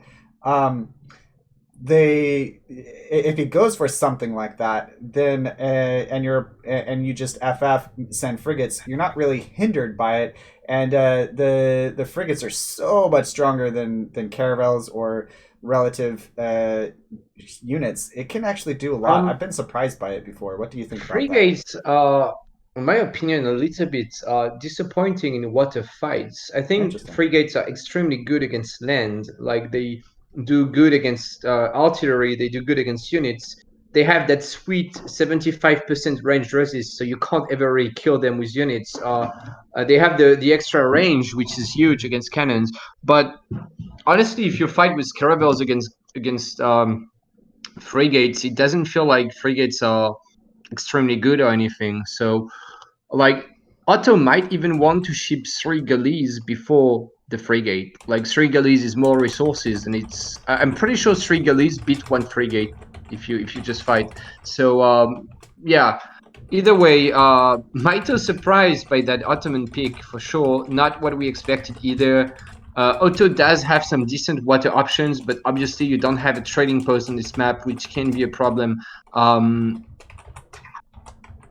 Yeah. Really quite surprising pick. I think we'll have to trust Knusch here to make the best out of Otto, because I personally can't see how they beat Japan on this map, but I'm we'll surprised see, I he. guess. I'm surprised he didn't go ports or Brits. It's also worth noting that you don't have to gather food to build villagers, so you can get fishing boats out quite a bit faster.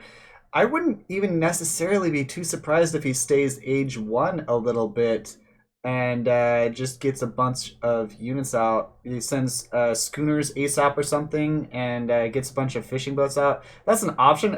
I don't know. I'm trying to just think of what he could do because it is a very substandard pick for this map. I I think agree with you entirely. I think the obvious, I mean, I don't know if it's obvious. I don't know Ceylon enough to say if it's obvious, but I would imagine he goes for 3 bills directly because it's just too good. I don't That's think you true. want to not go 3 bills because you get them directly in age 1 because you start with more XP. So you kind of want to go 3 bills directly so that they Are you start Yeah. ready? gathering resources.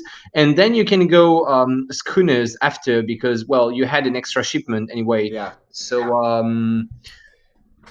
yeah, I think, well, someone canceled the game. Yeah. But I think that is gonna be trivial schooners into boom, and then maybe just FF directly with boats. I don't know. I don't Maybe know. Knush is gonna go for some cheese or something surprising. It's really hard to say. It is Like hard I've to. never really seen Otto being played on this map, so I can't really say. Yeah, I think they're an underrated water civ just due to how quickly they can get galleys out. But yeah, like we've been saying, this is a map that isn't a standard map by any means, and it's also a map that you don't see Ottoman on very often. So yeah, I am really curious what's going to go on. We'll see what they goes for. I think Knusch obviously has something prepared. This is his map. Ceylon is his map, and we'll see what happens. It is worth noting that Mito's going to need to get his heroes over to the mainland really quickly so he can get a shrine up there, so that he can use his age up shrine if he's going to go to a Shugo shrine. I assume he will. On the Sero, is that how you pronounce it? The Hunts by his TC. Yeah, Yeah. I wouldn't know how you pronounce that. Oh, Not something I gonna didn't lie. even think of. Ottomans can't build TPs. TP line. What? Yeah, I they of course they can't build a TP. They can build a mosque, which is good, and he's done that. He can build a house. he's he's He's getting got the up from the mosque instead of building a dock. I'm not entirely sure I agree with that. He has something planned. I have no idea what, but it's pretty obvious he has something planned. We do see that his catamaran is well, taking out the treasure guardians on this 80 wood treasure, so that's very nicely done from him. Something I don't know if you've seen it often on this map. I've seen it on other maps, but not on this map very often. I kind of do it every time on the what is it called, Wadmalo. So yeah, Yeah, it doesn't.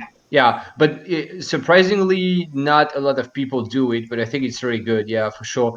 yeah, So I now he agree. was able to pick that up really quickly without even losing any HP. So it's really nice. Um, Now he's stacking 230 wood. Yeah, a little bit sad you can't really spend that wood. I mean, he could build a dock, but if he just wants to wage up, the dock is not going to be any useful because he's Right. not going to have the wood for any fishing boat.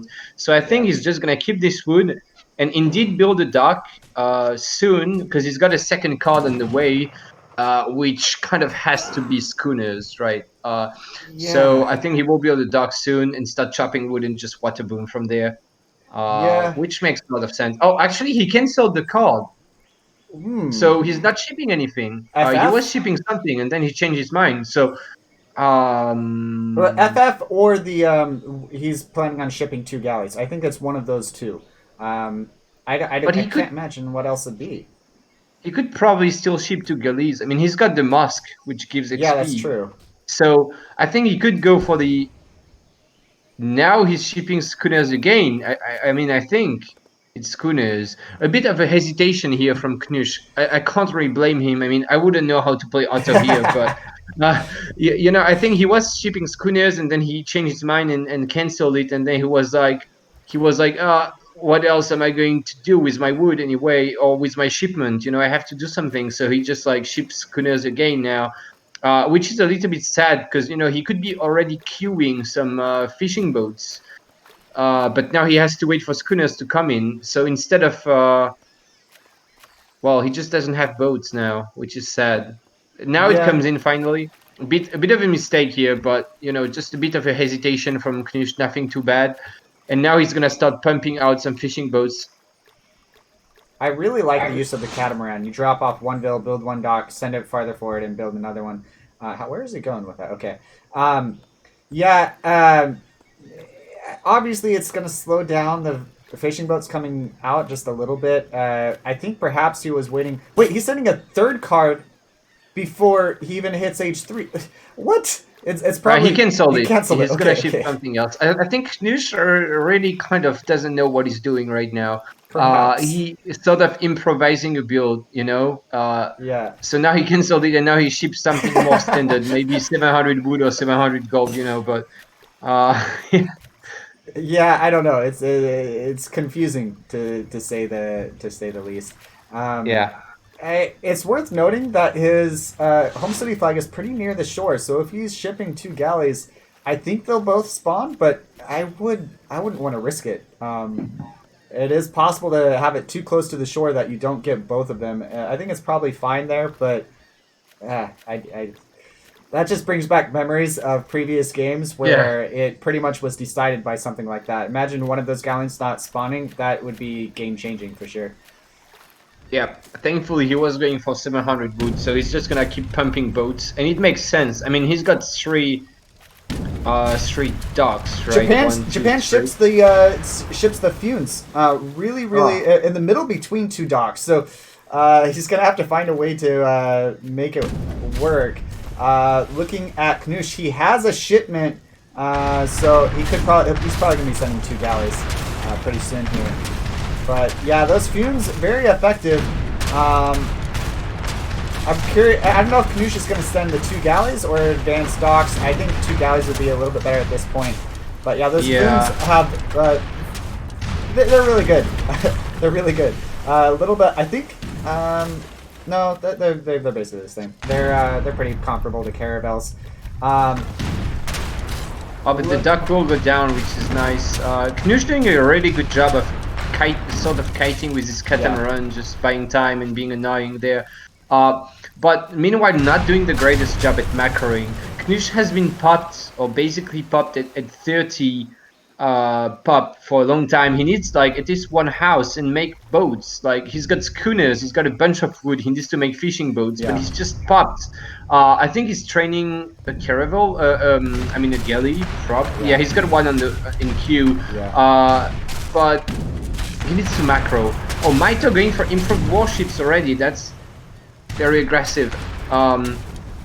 Interesting. He has no fishing boats out. Well, okay, well he has 3, but that was what he originally sent. So he has not built any fishing boats from his docks whatsoever. On Ceylon. That is unexpected, to say the very least. We see 2 galleys shipped from Knusch. We see that as far as the shrines go, Mitoe has gotten 5 shrines up, 6th coming up now. But yeah, he's definitely not focusing on booming very heavily. He's focusing much more on denying Knusch from booming. Yeah, he's going very aggressive actually, especially for such a greedy map usually. It's quite interesting. We have to keep in mind that regardless of the water and regardless of kind of everything, probably, Japan will outscale Otto no matter what. Like they will just get better units and better eco because it's just Otto, which is not a very good late game sip against Japan, which is one of the best late game sip. Oh, Mitoe not paying attention here, losing one of his funes. That's a big mistake. Finally reacting, but too late. That's kind of big. Yeah, that's really big for sure. He did almost take down the galley from Ottomans, but Knusch paying a lot more attention than Mitoe. We do see a single additional fishing boat added by Mitoe.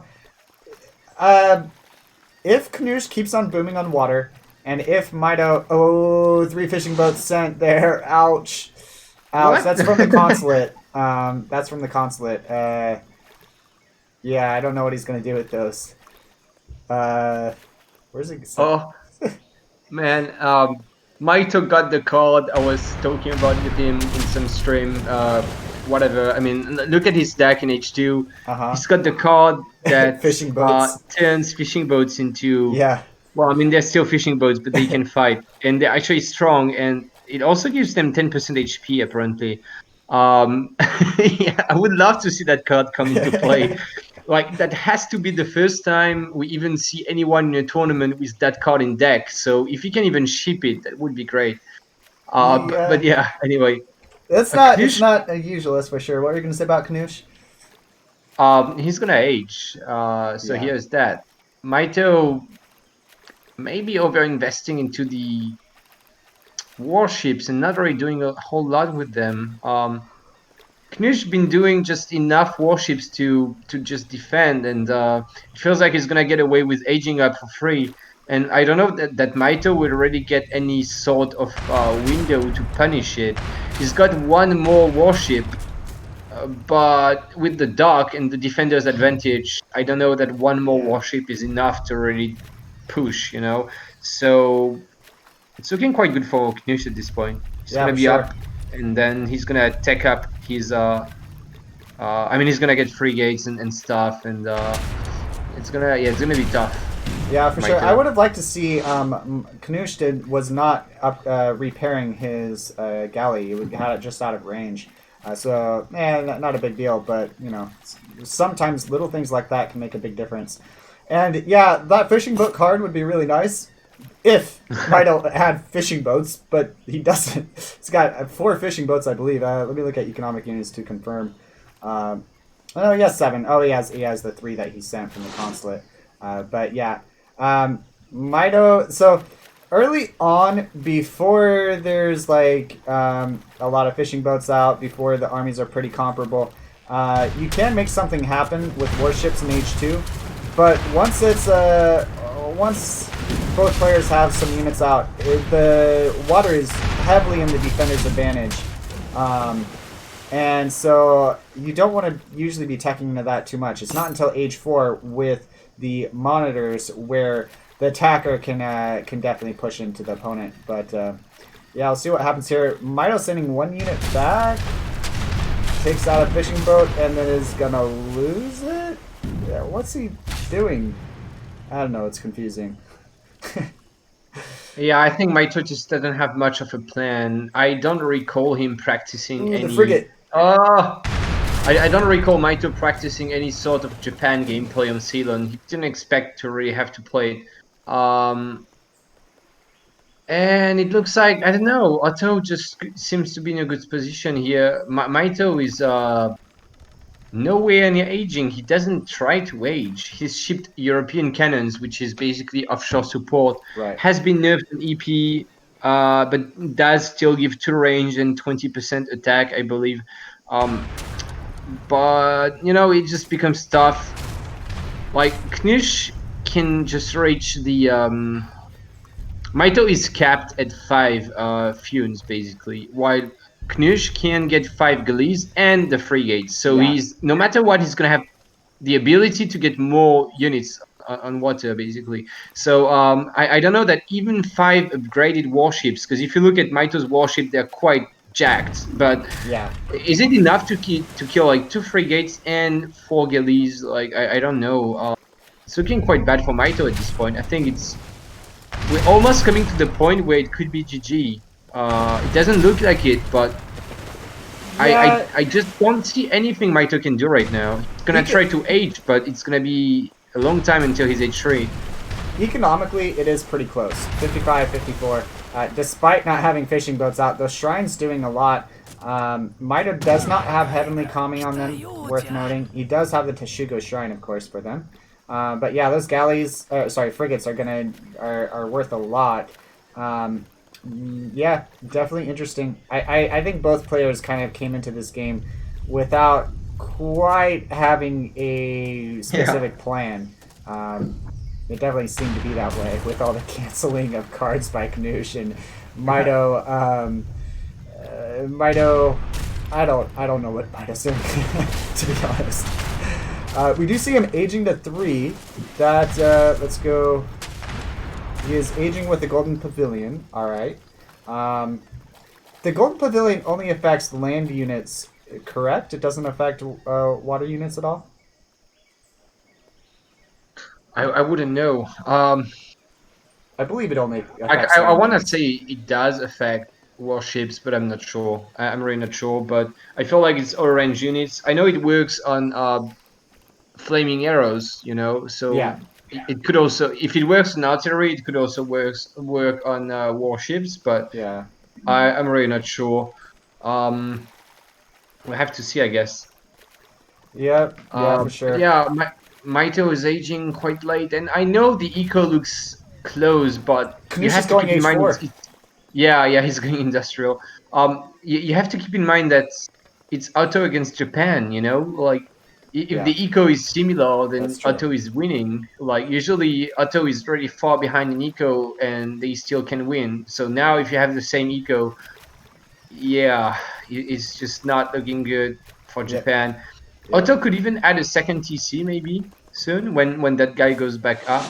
And by the way, nice, a few Jans just sieging down the shrines. Yeah. A few Ashes by Mitoe also sieging down a house. But yeah, Mitoe is like, yeah, I'm finally up to Fortress. I'm maybe going to be okay. And then, in fact, Knusch is going to be industrial. Yeah, for sure. Yeah, we see it's 36 fishing boats to 5. That's the whole story right there. Yeah.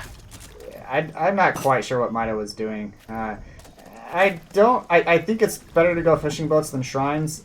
He definitely didn't do either quickly. He focused on getting warships out ASAP, which I think is okay versus some civs. Perhaps something like Brits or something would be pretty decent. But Ottomans just they age up so much quicker. It's one of the worst civs to do that to, I think. I think Mitoe just didn't. Well, like I said, I don't think he's ever played Japan in this map, so he just like kind of didn't know what to do, and he was like, "Yeah, fuck it, I'm just gonna ship boats and try to make it work." Like, you know, just like some players, if they don't know matchup, they would just rush or something. Like you just go aggressive and hope it works because that's maybe your best bet. Because if you don't rush, if you try to play the macro game, maybe you lose because you don't have the experience to really water boom on this map as Japan and all that.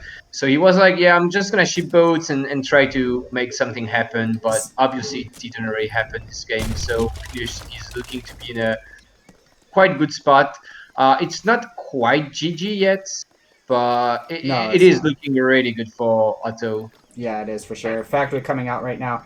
Yeah, it's I think this game could almost be a little bit decided by Knusch going Spain in blind picking Spain on high plains. It's worth knowing that Brits is one of the best civs into Spain on a map like that. And ooh, ouch. He needs to change his homesteading water flag. Oh, he lost one. He shipped them twice, but he lost already one of them. That's sad. Yeah, sorry. So you were saying about Spain on high plains? Yeah, so going Spain could have baited Mitoe into going Brits, and then he has Ceylon. So it could have been some really good mind games from Knusch. I don't know if that was intentional or not, but it could have been. It's definitely... Yeah, but then again, Ceylon is probably the best map for Knusch in this matchup. That's true. Knusch is a water player, Mitoe is not really a water player, so I think Knusch should have expected to win on this map, and he doesn't need to like give up on another map to win this one, if you know what I mean. Like maybe he could have been just comfortable playing it out. I think he just felt like Spain was the most solid pick on high points, but obviously Yeah. Brits just already win against Spain. But that Pro Explorer is getting 100 cannonballs in the face. That's rough. Yeah, I mean, focusing or doing this map and making your opponent pick a civ he doesn't really want to does also give Knusch an advantage perhaps in future maps. Ottomans is probably a civ that you'd want to use in future maps more than Japan though, at least in the current meta. But yeah, those two cannons out from Knusch, they're pretty effective versus the units, but Mitoe with micro as well, and I think they're going to go down to the Ashy and Yumi he has there. So it's not actually a super game-changing fight there because the armies were pretty small, but the two Falconets, that's nice for Mitoe to pick those up. Yeah, for sure. And Mitoe had a pretty big water push here. These factories... Yeah. I feel like maybe you want to kind of secure the middle map before you ship factories, and then, I mean, the main island, and then you just drop them there. I don't know, it kind of feels like factories are really awkward on this map. Even though it's one of the best shipments in the game, it almost feels like shipping them on Ceylon is just a risk, because there's no place where they're going to be safe against warships, right? Yeah. So that could actually cost Knusch. If you have... Mitoe has the bigger navy. Look at the scores. Like, Knusch was really far ahead for a long time, and now the scores are getting really close. If Knusch loses two factories, he might just be losing the game, actually. Yeah, that's huge for sure. It is... I think it's okay to put them on your starting island if you have the navy advantage. But, yeah. I mean... I think Knusch had... Oh, two bombards being shipped. Oh, this is going to be big. That's a nice touch for sure. Yeah. 750 damage per shot. And Mitoe not really responding, but one factory is down. That is massive. Like, yeah. That's something that Knusch cannot get back whatsoever. And it looks like the navies are fighting now.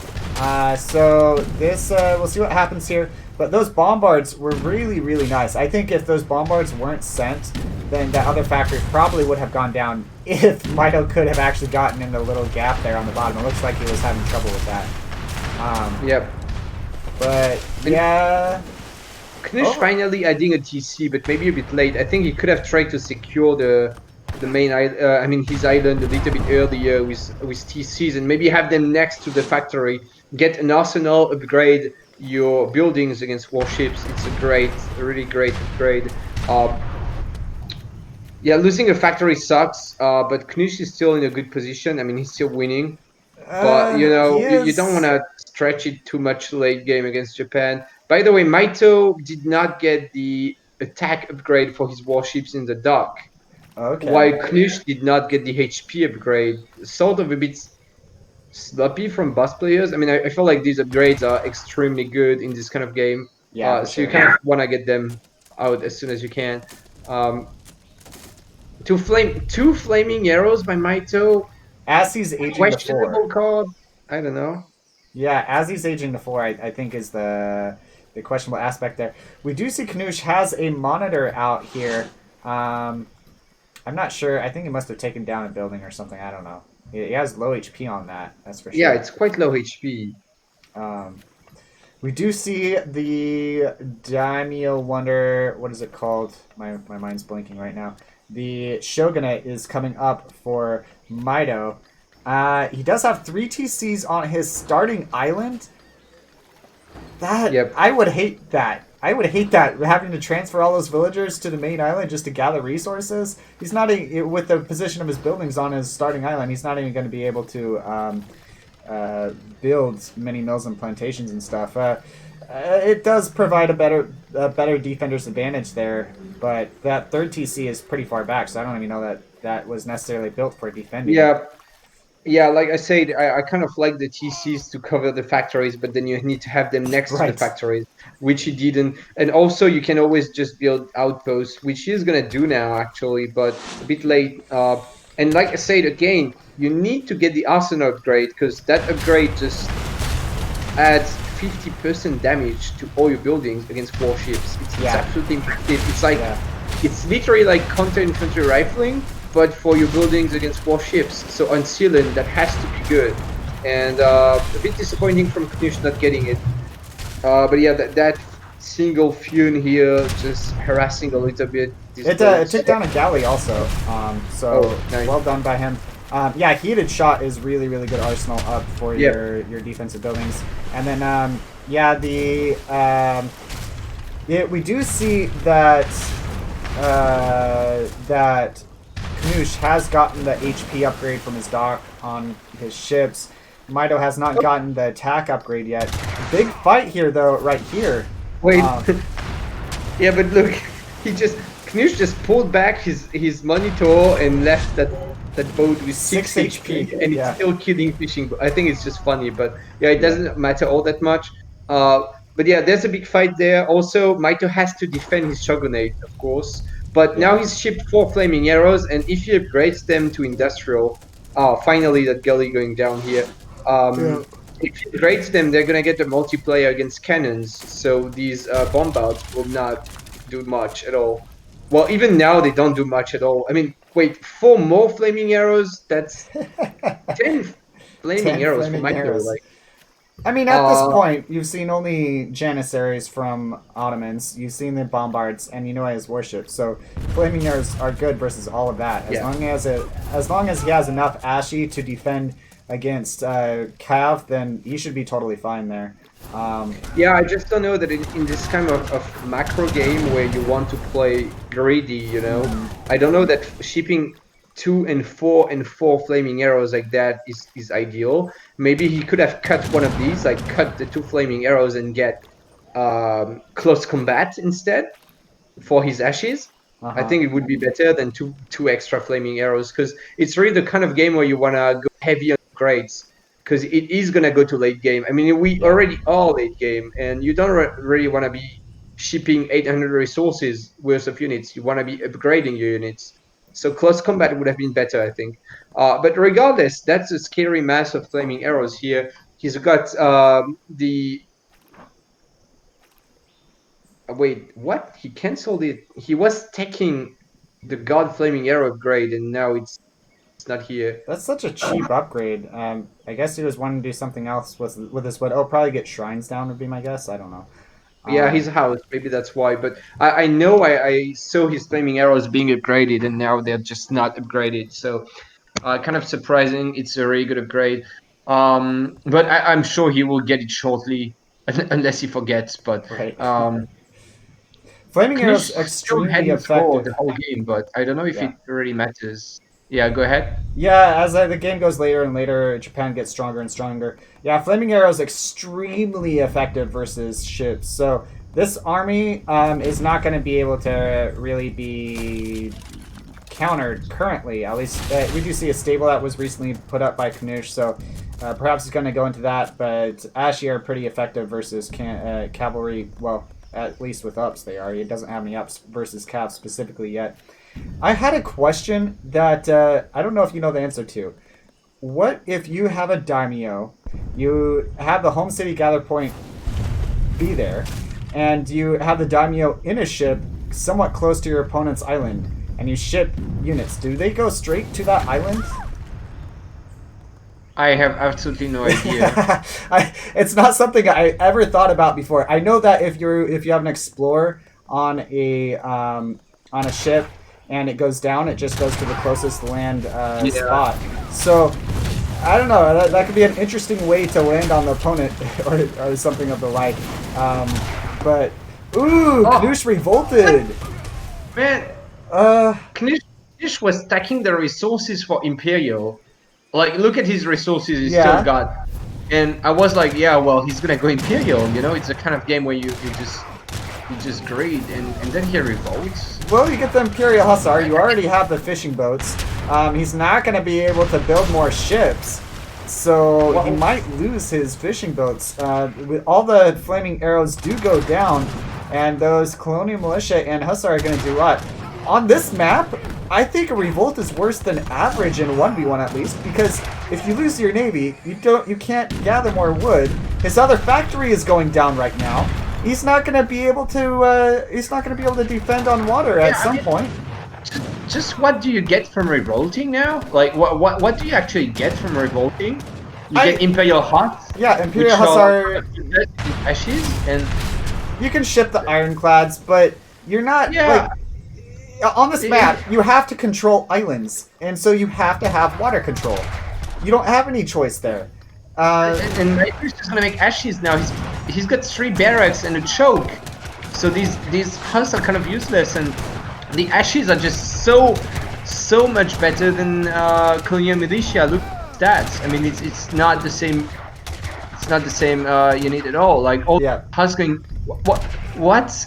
I think Knusch just lost the game by revolting right now. I just don't understand why he did that. I agree. If it was a map such as Manchuria where there are no islands and water is still, you can gather from water and whatnot, I'm okay with revolt, especially if you have a bunch of fishing boats out, you have control of water. But on a map such as this, you have to have a lot of water. Yeah, he has an ironclad. Yeah. Mitoe's got an ironclad. What? Yeah, that's from the consulate. Oh, well, I was like, because Knusch just shipped ironclads and Mitoe got one. I was like, that has to be a bug. Like, no, the consulate, port's consulate can give you a ironclad in H4. All right. But yeah, you have to control sea, and if you can't gather wood, you can't build ships. 3 ironclads is basically like 3 monitors, somewhat. I mean, they're not exactly the same, but I just don't. I have no idea what Knusch's plan is at this point. I think it's a massive throw by Knusch. I mean, I don't know if he would win, but he was in a good spot, and then he just revolted. Like, why would you do that? Maybe he was thinking. Yeah, I have to see what he can do, but I'm really confused. On another note, though, I would have liked Mitoe to maybe land his Ashy Flaming Arrow army here. If he could have dropped them. He was trying to do that just now.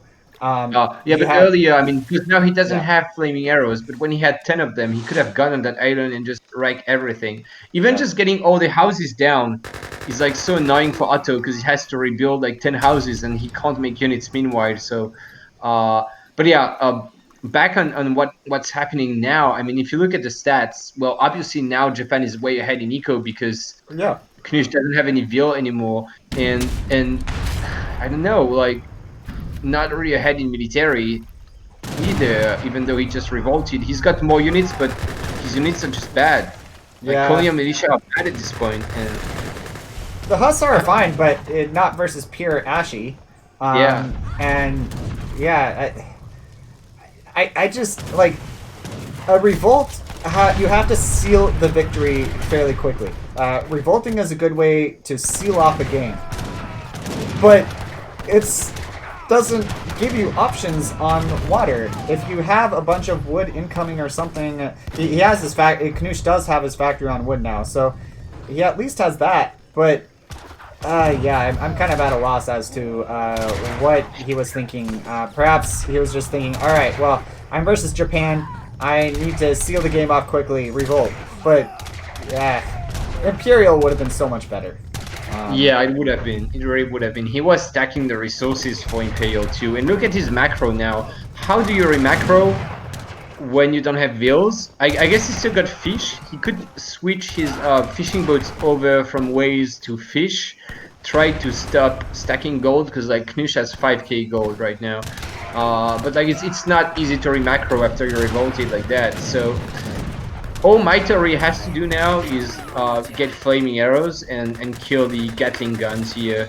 Yeah, all he has to do is hold on. Like, as long as he doesn't like lose his navy or something, I don't think there's a way he can lose the game. It might last like an hour, hopefully not. But even if it lasts an hour, I don't see a way Knusch can win the game. Like I just don't. I don't know. I suppose. Yeah, it's just, Revolt is a very all-in mechanic, and Yes. while it can be good sometimes, it's often not the safest option, and here it surely was not the safest option. And I think I think Knusch is gonna be pretty mad at himself for revolting at the end of this game. He's gonna be like, why did I do that? Like now he's going to lose his entire army. I mean, these ashes are just stronger than everything. Yeah. The only strong unit in there is the Huss, but they're up against jacked musketeers, so Yeah, they even have the card with the multiplier versus them and melee. Yeah, I don't know. I don't know. It's the kind of thing where you ask yourself, is it possible Knusch could have misclicked? And I'm trying to think of like how it's possible he could have possibly done that. But I don't think it is. I think it was definitely intentional. But I think the it's factory so goes like- down now. That's a really good thing for Mitoe to take down. Even if he loses half of his navy without losing the rest, it's really good to take down. Now Knusch has no wood income the rest of the entire game, except market, I guess. But he's been slowly losing fishing boats. Also, looking at the fishing boat count, he is down to 14 fishing boats. I believe he had about 31 at one point. But You actually rebuild fishing boats once you revolt it. say again. What about fishing boats? Once You revolt? actually train fishing boats Yes. when you revolt. Yes, you can. Okay, so he could rebuild them, but Yeah. you don't really want to be revolting to then rebuild eco. Like that doesn't make sense, right? So a really confusing game. I mean, Knusch down to 14 pop. Mitoe's score is looking quite low, to be fair. I mean, he's been taking losses from fighting, and Yeah. Knusch does have a sizable navy here. Yeah. I don't know if Mitoe doesn't really have a lot of warships, but he's shipping one now. I think Mitoe will eventually just win, but it might take another 15 minutes. Mitoe But has I to focus the navy. He has to focus the navy. That's the only way he loses this game is if Knusch takes out if he has the navy advantage. That's the only way that I think he loses this game. And he's not. He's had 0 vills on wood for so long. Does a revolt cancel the build limit of TCs? Why is Knusch able to build a 4 stone center? Yeah, supposedly, I don't know. I don't know exactly. I've never tested this, but supposedly it makes the build limit of TCs up to 10. At least on our end, that's I don't know. I don't know, but It makes no sense. Why does he build a TC anyway? I guess it's just a shipment point. He needs to ship stuff.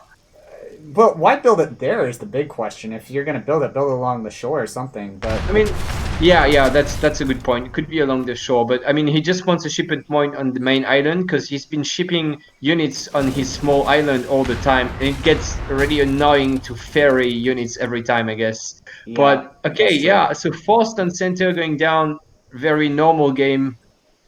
We do see that every day. At this point in the game, I think Knusch has won. Mitoe, He just built the TC, and right 1 second after just pop Konya Militia, and they're really good timing. You think he's won? yeah, I think Knusch has won. Yeah. Mitoe just probably. needed to focus C. Versus Revolt, if you don't lose, you win. And I think that's kind of the approach that has to be taken. You focus on not losing, and you don't lose your if you obviously if you don't lose you win. That's always been the case. But normally in games like this, you focus on putting pressure on your opponent. But versus a Revolt, it's good to take out Factory like he did. But Mitoe has no navy left. That was his avenue to victory. If he wins the water, there's no way Knusch can come back. Not without villagers gathering wood. And well, Mitoe Mitoe didn't focus that. So and yeah. Also, Mitoe, I don't know why he didn't make flaming arrows. Like they're so good against warships, they're so good against Gatling guns, against Konya Militia, against everything. I guess and he didn't want to build a Mitoe castle. just did not build them. Yeah, I have no idea. I think Knusch has definitely won this game. I think I don't know what to say. I don't know what to say. I think if Mitoe, I mean, he's got a castle up here. Let's see units in queue. He's got no flaming arrows in queue whatsoever. I mean, he's completely housed. Look at this. Mitoe's got 30 pop space, 20 pop space. As Japan, it's 35 minutes. Like, what? Yeah. So, I guess he can't make units. So, yeah, he's probably lost. He just needed 5 flaming arrows, I think, and he was fine. Yep. If he defended his starting island, there's no way he could lose. Yeah. And he did not. He didn't build a navy. I don't know. I'm just confused. This was such a confusing game, man. I don't know Yeah, why I agree. did, and I don't know how Mitoe managed to lose it.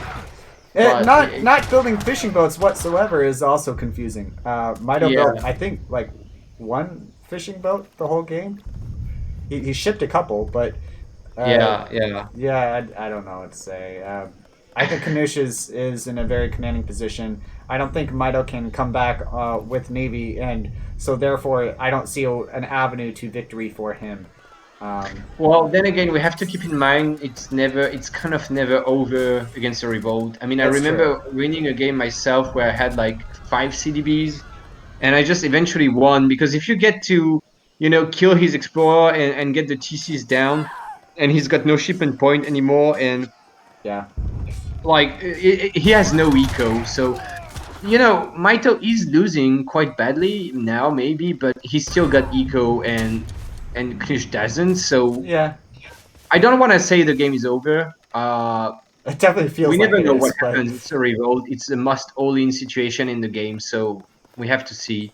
Mitoe is going to just buy time, just like stay here, build a TC, try to rebuild his base, but he really needed flaming arrows. Look at these Gatling guns shooting away. He really needs flaming arrows against these. Yeah, it looks like we may be in for a long game. Both players trying to Turk it out in every game so far. And we have a revolt versus a non-revolt. But those Gatling guns being very effective.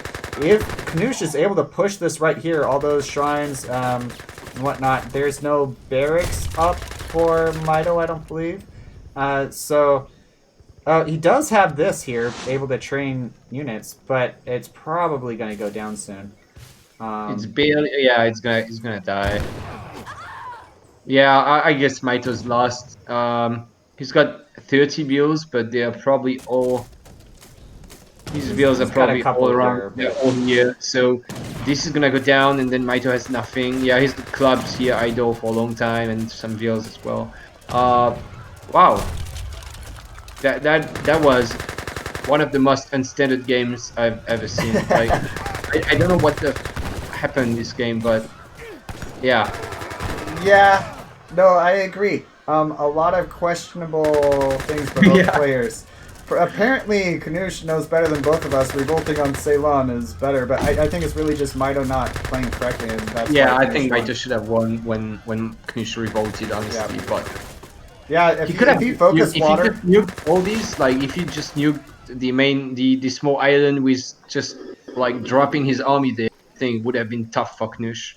Yep. No, I think Mitoe focused land instead of focusing sea, and I think that was the big mistake.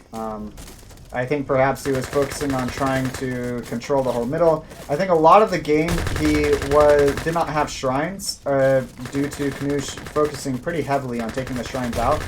And perhaps Mitoe was just focusing too hard on getting shrines on hunts or something like that.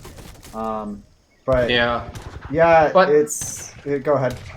It's still not over. I mean, Knusch has virtually no eco. He's got 5 boats, All Mitoe needs to do is get the fucking pop space. He's trying so hard right now to slam down shrines everywhere. He just wants to get pop space. He just got a 300 wood treasure, which is actually going to be extremely helpful right now.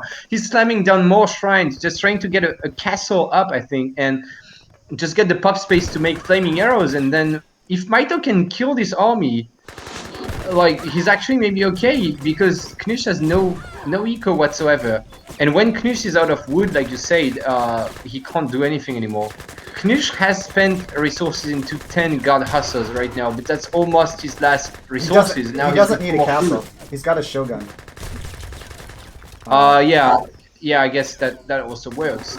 So, but well, it doesn't look like he's training anything. But Yeah, I agree. Yeah, I don't know. Knusch landing his Explorer, trying to get it. wait, I have to be right back in a minute. I'm sorry. Okay, alright. Well, looks like we got a game going on here, guys. We do have a couple flaming arrows out. That's going to be very nice to take out those Gatling guns. So, that was a 2 flaming arrow shipment, actually. But that's several Gatling guns out. Knusch just needs to engage this, I think. Focus those flaming arrows, and then he'll be somewhat fine.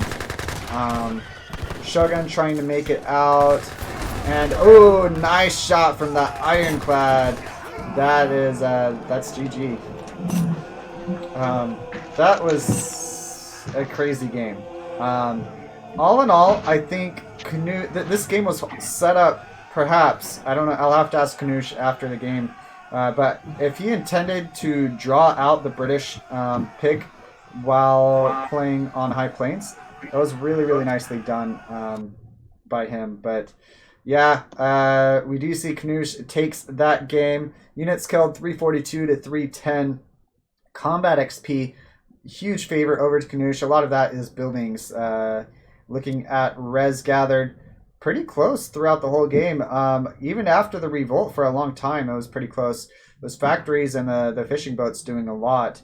Looking over at the villager population, yeah, Knusch had a lot more fishing boats out.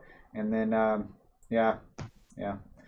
I'll look at military that was. pop. Go ahead. Just when I went away, the game was over. That's unfortunate. But, no, that was perfect. In a situation like that, just walk away and then we can get the game over with. Right. After 40 minutes of pain and suffering. Right. Nah, it was a good game. It was a good game. Was. But just extremely weird in so many aspects, but a fun game. Yeah, we see that that Knusch does win with the revolt on Ceylon. That's not something I would expect to almost ever happen. Yeah, it's well played by both players. Unexpected. I think both players were kind of trying to figure out things on the fly and like figuring out things as the game went on. Didn't go into the game with perhaps a preset plan. But well done. We are going to get into the next game now. Mitoe and Knuschelbär. We see Knuschelbär is up 2-1. This is a best of 7. So Knusch has to win 2 more games. Mitoe has to win 3 more in order for either player to win. Looking at the maps that Mitoe has left, Fertile Crescent and Florida. Looking at it also, Knusch has Florida also. With both of them having the same map, could we see Florida twice? Could we see what twice? Florida. I guess we'd have to. We theoretically would have to. Wait, what? Why would we? Because Mitoe has it as one of his maps, and Knusch has it as one of his maps. So I guess we could see it twice. Right. Then yeah, I guess we do see it twice. Yeah. Indeed. Yeah. So Florida, it is a map. It's an interesting map. The trade route can spawn close to the shore or close to the marsh. The marsh you can't build on. Wait, can you build on? I forget. Some of these you can. Some of these you can't. I don't think you can. No. Okay. All right. Yeah, I think you're right. Zeely Flower, thank you for the sub. Appreciate it. You said sub gifted it to, I think it said Squagmire. But yeah, you've got marsh on the side. You can't build on it. You can, the little, I'll say islands in the marsh, you can. There's water. It can come into play. Don't always see it coming into play though. The trade route can spawn here or here. The natives is Seminole and Caribs. Both are basically like a skirmisher or ranged infantry type unit. They do have something really interesting about this map is it does allow you to go like a cab arch type unit and have really good multipliers versus vills. It's not something you see very often, but that could be pretty interesting. And also a 20, is it? I think now it's 20% attack boost for all archers, including cub archers or any unit of that kind. I think it was 25, and it was nerfed to 20% because obviously 25% attack is kind of an obscene amount of percent. So yeah, you like that was changed, and I think it's gonna be nerfed even further in the next EP to like 15% or something. Yeah. Yeah, it does come into play. I mean, you can be Brits, for example. Like the typical civ to play on Florida is Brits. Yeah. And if you come to late game or even just middle game to a point where you can afford it, your longbows become really strong with that native upgrade. Yeah, it's There's the upgrades can be really really nice. They kind of stack for Cav Arch specifically, but yeah, they're nice. Looking at everything else, let's see. We haven't seen a Civ pick from Knusch yet, but it would be interesting to see what he picks. I have seen Ero on this map, French on this map. There's a lot of different Civs I've seen. We already saw. Let's see. Knusch has used Germany and one with Germany and one with Ottoman, so we won't see either of those.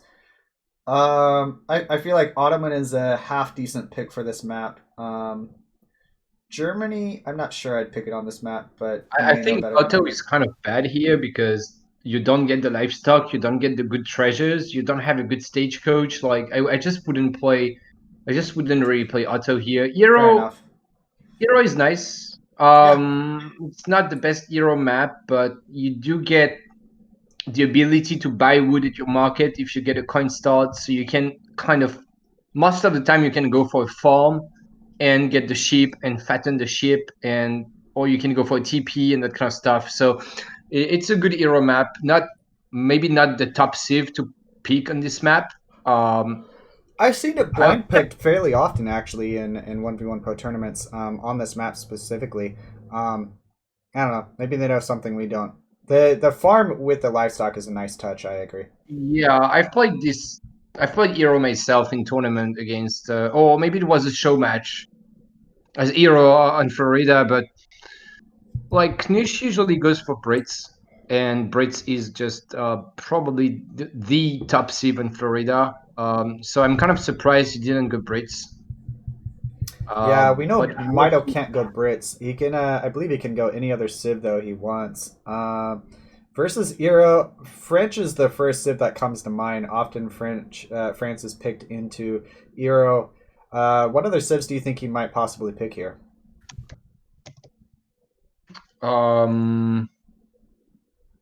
Well, yeah, so he can't Brits, so I guess he could Miro because Mitoe likes to go for Miros, or he could go Germany, which is decent against Hero, although I would maybe favor Hero on this map. Yeah. He could stick to Japan, honestly. What about Japan is a good civ on this map, you're right. What about India? I think India is not so good into Hero. No? Okay. It's a bit too slow, and it's really hard to kill the forest brawlers because that's true. India sort of has a weakness against strong skirmishers because they don't have a good cav unit. So yeah, that's a good point. I have seen Hero picked on this map.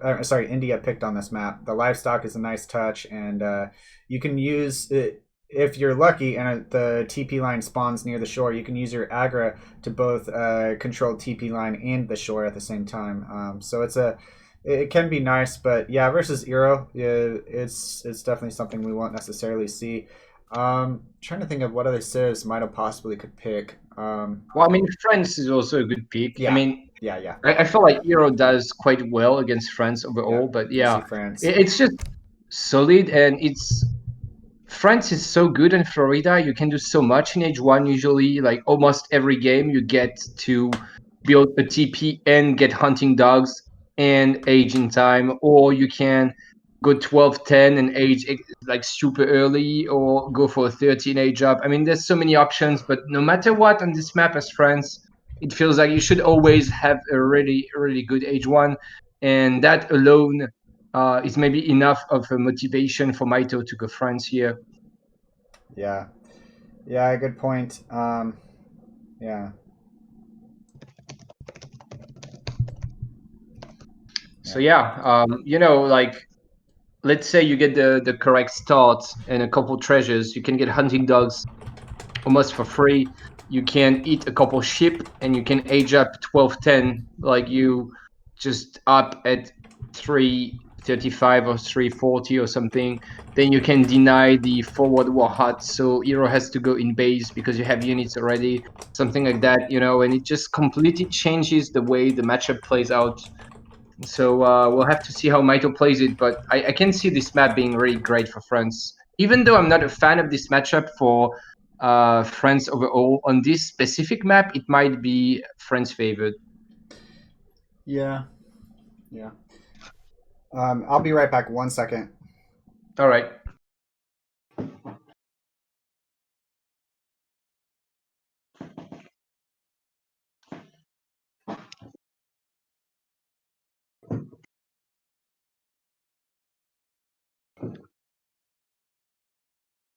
Sorry, guys, I have to eat a little bit because I've just played my 20 game and then I jumped into casting directly, so have to get some strength back. I'm back. All right. You were just saying you have to eat a little bit or something? I'm eating at the same time because okay. I played my tournament game and then I casted, and this is looking to be a quite long series already. I mean, it's what, 2-1, and it's wait, are we really 2 hours into the series Yes, after we're only really 3 games? 2 hours 20 minutes and only 3 games into it. So how do you feel about it being a 5-hour series, man? Wait, what? Wait, I didn't quite catch the end of what you said. I said we're 2 hours and 20 minutes into a best of 7, and it's only game 3, so mathematically it would be about a 5-hour series if it continued along the same path. Yeah, oh man, 5 hours, yeah. You know, my series was over after 2 hours, and this is like 20 minutes more, and it's only 3 games. But yeah. Oh man, maybe a little bit too much turking going on. But French versus Eero. This is game number 4. The map is Florida. Knusch is Iroquois, and Mitoe is France. It's this will be an interesting game so far. This is a matchup that I have seen quite a few times. It's probably the matchup I've seen most common on Florida as of late. The TP line spawned closer to the marsh rather than the shore. And we see that Mitoe has spawned in the top right here as the teal. It is a wood start, and Knusch spawned on the bottom left here as green, and it's obviously a wood start for him too. So he's gonna go ahead. Wood and food start. So you have so many options, especially as France here. Just wanted to point that out, but like I said, as France here, you can do so much. I would be surprised if Mitoe doesn't get a TP and hunting dogs, and possibly still ages 13 or something. We'll have to see. The wooden food start is pretty decent. The wood start is always nice. For both players, I'm trying to compare France versus Eero here, who it favors more. I think it probably favors Eero more because they can get a TP out a little bit easier, I think. Oh, he goes a dock with a starting travois. So he's going to build a couple fishing boats out of that. Fish kind of always goes for that, which is a bit of a shame if you ask me, because I think, I mean, okay, I'm gonna be 100% honest, and I've been PMing a little bit with Mitoe before the game, and he knew Knusch would, no matter what, go for a dock and fishing boats in H1 as Eero. So I think it's a little bit of a misplay by Knusch to be so predictable, because Mitoe knows exactly how to counter it. Now we'll see how he plays it, but Mitoe knew that Knusch would go for a dock, so we'll see how it goes. But Mitoe can just ship 2 caravels maybe and shut it down. So that's interesting. Uh, Yeah. Mitoe getting 100 XP. He's got the TP. He's going for the 12-10. He's gonna eat sheep, I think, and age Okay. up in time. Yeah, he sent 3 villagers, and he will have a shipment by the time he hits age 2. Knusch, I don't know if building a. Why does he still have a villager on wood? And this is an idleless 12-10 almost. I mean, Mitoe is gonna be up at 340, which Yeah. is extremely early. It's And with the Knut is TP going for also. the dock, so he's gonna be super greedy. Yeah, a 12-10 with a trade post also. So that's a really nice start for him. Obviously, a 12-10 you don't build a TP, but it's a wood start, if you will, and it is a wood start obviously, and you don't build a house, so you get a TP basically for free. You don't need to chop anything for it. So it's really nice for him. He is aging up, and he's gonna have the ability to have a lot of pressure early. Yeah, 2 caravel. Let's look at the decks real quick. He does have 2 caravel in there. He also has 1 frigate. Otherwise, it's all land. He has the military shipments he can possibly get in H2. I like the choice to have Wilderness Warfare, especially versus Iroquois. It's a card that allows you to up your skirmishers and also CDB. 20% HP on skirmishers is pretty nice. Yeah, good card for sure. Yeah, and then the rest of his deck looks pretty good. Looking over at Knusch's deck, he does have Water Dance, interestingly. Wait, let's just stop and look at the age ups. Like, Mitoe is basically up, and Knusch has clicked up. Yeah. Which is completely not how it goes usually in this matchup. It's Knusch. Is he aging fast? He chopped a lot of wood for more TPs. Knusch is going slow. Knusch is aging slow. Wow, there's going to be a huge window for Mitoe to do whatever he wants. So we are in this scenario I was mentioning before the game starts. I didn't know what Mitoe would do, but like, Hero can't even go for a forward war hunt at this point, right? He's so much slower, so he's going to have to be in base, and that's not how you play Hero usually. You have map control, I think you it'll want to be be an factoring. Or wait, no, he's building his war hut right now. Well, he's building a war hut. Usually you don't build it. I mean, you use your savoir. I guess, that's already paying off. Yeah. Just the fact that Mitoe aged up so fast is scaring Knusch so much that he's building a war hut, because he feels like he needs to build a war hut. And in fact, Mitoe goes for 2 caravels because, like I said, he knew that Knusch would go for the fishing boats build in H1, and so Mitoe is finishing this so well. I mean, Knusch wasted 250 wood into a war hut, and he's gonna lose his dock and his fishing boats, and then what?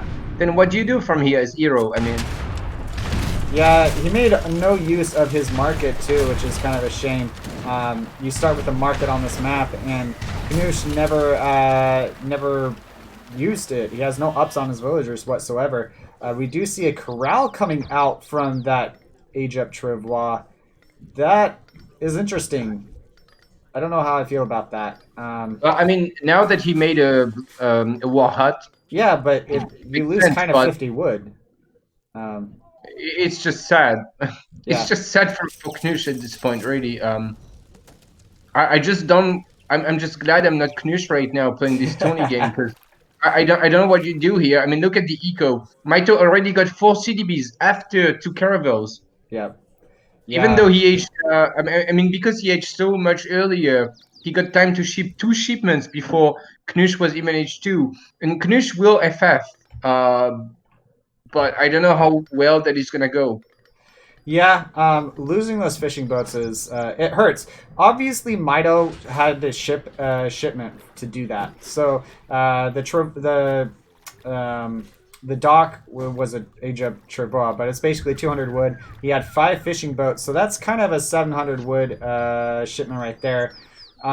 So the caravels kind of, I mean, It's actually a little bit closer of a trade than I think, but it definitely hurts Noosh that he was so predictable. That's for sure. Yeah. And now Mitoe is also fishing with his caravels, and I believe one caravel is roughly worth a fishing boat. Yeah, I think you're right So too. I'm not positive about that, but I think it's somewhere around that. yeah, Um, so he's still fishing with them. He's killed the dog. He's killed the boats.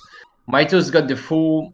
I mean, he doesn't have map control, but he denied the forward hero war hut. He's got some musks.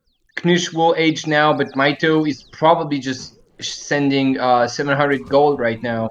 he I think sure. it's on the way. So Mitoe will be up just a little bit later than Hero. Look at this. Mitoe stopped mining gold. He's still got a little bit of a gold income from his 2 caravels, as you can see. But yeah, he's gonna just age, and I don't know. It just sucks to be Hero right now. Yeah, losing 5 fishing boats that early. We mentioned earlier in game number 1, we saw that Mitoe lost 5 villagers really early, and that decided the pace of the whole game pretty much, and very likely could have decided the game itself. So yeah, five fishing boats being lost that quickly, that definitely hurts a lot. We'll see what Knusch does in age 3. Definitely musket riders and forest prowlers is the expected unit composition. Economically, he's pretty far behind already. We see that. Let's take a look at his age 3 cards real quick. He has 5 musket riders, both 6 and 5 Kanye horsemen.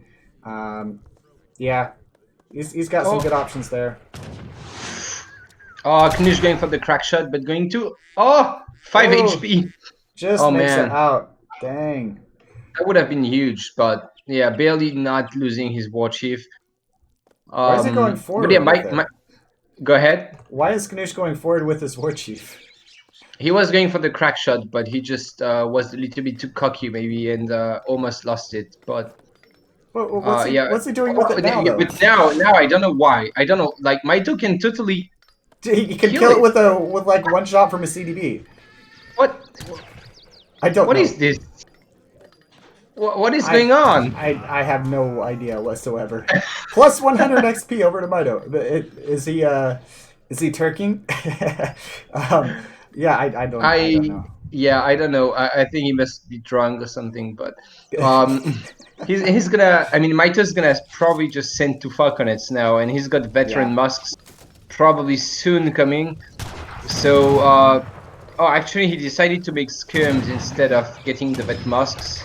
But I think that's it doesn't really matter, right? Like Hero just has nothing. Yeah, you definitely don't want to stay musk in age 3 versus Hero. Well, I mean, if you have 2 falconets to defend, the musks are good. So. Right, yeah, the musk are definitely really good at this point with 2 falconets, but you don't want to continue going. Not musk. Later, for sure. Right. But yeah, regardless, I mean, he's got 29 musks. They're being upgraded to veteran. He's got 2 falconets. That war hut is going to go down very quickly. Yeah, it's just kind of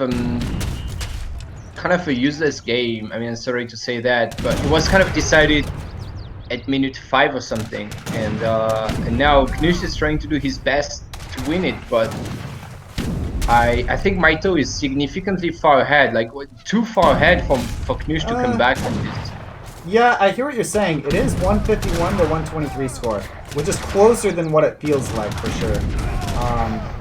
But yeah, those falconets just really, really strong.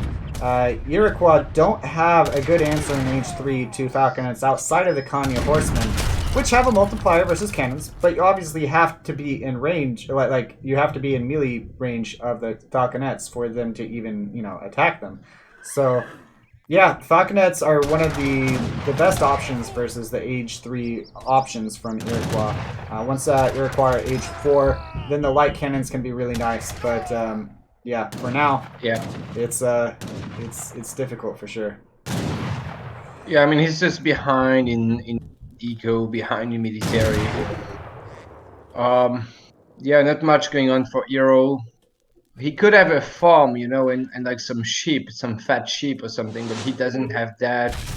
A few seconds on top, not really doing anything, trying to deny these resources, but actually doing nothing. Oh, that crack shot was big, but I think the warship is gonna get focused and will go down. Actually, no, Mitoe is gonna decide to shoot at the Forest Brothers with his falconets. Musket Rider is gonna manage to kill one of the falconets, but he's gonna lose so many. Oh, Knusch should go back. I mean, that's a lot of dead Musket Riders, but he did kill the falconet at least. I think that was definitely a very okay trade, considering the situation. The taking out the falconets were really, really important. Otherwise, you'd just be constantly pushed back and keep on losing more buildings until France has some more has an artillery foundry and more cannons on the field. I think it's okay to have a somewhat bad trade and take out those 2 falconets. All in all, I agree. I mean, I agree overall. It's worth taking a bad trade to kill the falconets because it's like the biggest problem for Hero. But when you're already behind, yeah, I know you have to do it. You don't have a choice. To take a bad trade to kill them, but you can't. But you have to. So yeah, I mean, he's just you're in a catch-22 there. Yeah. Well, he can't afford bad trades, but he had to take a bad trade to kill them. So and now again, like Knusch pulling back his vehicles, he's just got no map control. Got a few vehicles over here so he can get some food, but it looks really painful for Knusch right now. Yeah, Kanye Horseman coming out now, that was a shipment. And that's what's needed. We see that Mitoe, he has a huge advantage in skirmishers, 33 to 12. And that can make a big difference. Having some muskets out, Mitoe this game is really liking to go the heavy infantry and, if you will, the light infantry combination. You did that game number 1 with Forest Prowlers and Tomahawks. And yeah, it's a little bit. I would like to see some goons out from him. French versus Eero. Late game at least, and maybe not at this point because the ups are pretty similar, but the advantage in skirmishers and goon warfare is that French don't have that great of goons, but they have better than at this point in the game, better than the musket riders of Knusch. But the Forest Prowlers at this stage of the game are better for Knusch than Mitoe. So. Also, musket riders are just better than goons. So, like, I agree when you have CAF combat, then the goons are better for France. But if you're just training, like, without any upgrade, musket riders are much more cost efficient. Especially on EP, where your goons have only 20% range resist, and that makes a big difference. Yeah. But, yeah, regardless, like, it's not even at this point. It's not even about how good the units are. It's just that Eero is always behind in every regard. Look at the eco. It's 26 to 45. That's insane. Yeah, I don't see a way that Mitoe loses this game. Yeah. I mean, yeah, we said that last game with the revolt, so you never know. But yeah, yeah, it's looking really good for Mitoe. I agree. Oh, let me update the score. I forgot to do that for you guys. And I think Mitoe can just go for the ranged infantry attack card at this point because most of his army is just infantry, and even if it's only 15%. Go ahead. He made 2 falconets. That's huge. Eero don't really have a good answer to that. So I really, really like the choice to build an artillery foundry, get some more falconets out. It's going to be really hard for Knusch. He can't take a really bad trade again. He just can't. There's not an option. He has to have those Kanye Horsemen on the falconets for it to be anywhere near effective. But yeah, I really like that choice from Mitoe. What were you going to say? That Mitoe should probably ship the infantry attack upgrade. Even though it's only 15%, he's got like 60 infantry units, so it's definitely a good card. But I mean, it doesn't really matter. Honestly, we're just waiting for Knusch to take a fight, because he's gonna have to take a fight, and when he does, he's gonna lose his entire army, because he can't take a fight, and then he's gonna resign. That's pretty much what's gonna happen next. Even his Kanyas are not upgraded. He doesn't have the wood for it. I really, really like the Mito's positioning amongst all the trees there. That's really, really nice. That's going to really help him protect his cannons from the Kanye Horsemen. I think that was definitely a specific choice to be there, and it's going to be really hard for these Kanyas to get on top of the cannons, and it doesn't look like they're going to. Yeah, it's just impossible for Knusch to do anything. So he's gonna lose his entire army, and it's gonna be GG indeed. And we do have infantry attack coming in. GG. GG. All right, so 2-2. We've got a series, guys. This could go all the way to 7 games. This game was the quickest game of the series so far, by far. Yeah. And yeah, we saw 5 fishing boats going down really early. And I think that kind of decided the game more than anything else. Definitely decided the pace of the game. But well played. I really, really like the decision from Mitoe to fight amongst those trees there. Those Kanye horsemen could not get on top of those falconets at all. And basically, Knusch had no chance in that fight whatsoever. He had a chance if it was in an open field, and he was able to perhaps get on top of the cannons or something. But not in that position. Really, really well done from Mitoe there. Yeah, and if you look at the military, you can see Mitoe is constantly ahead. I mean, he was making units before Knusch was even in colonial, and he was just constantly ahead in military. If you look at resources, Mitoe was also constantly ahead. If you look at vills, well, there was a point where Knusch had more vills because of the fishing CDB boats. though. What? The CDB, the French have CDB, so like the villager population is. I mean, there was a point where Knusch had 21 and Mitoe had 12, but then he just lost everything to the two caravels.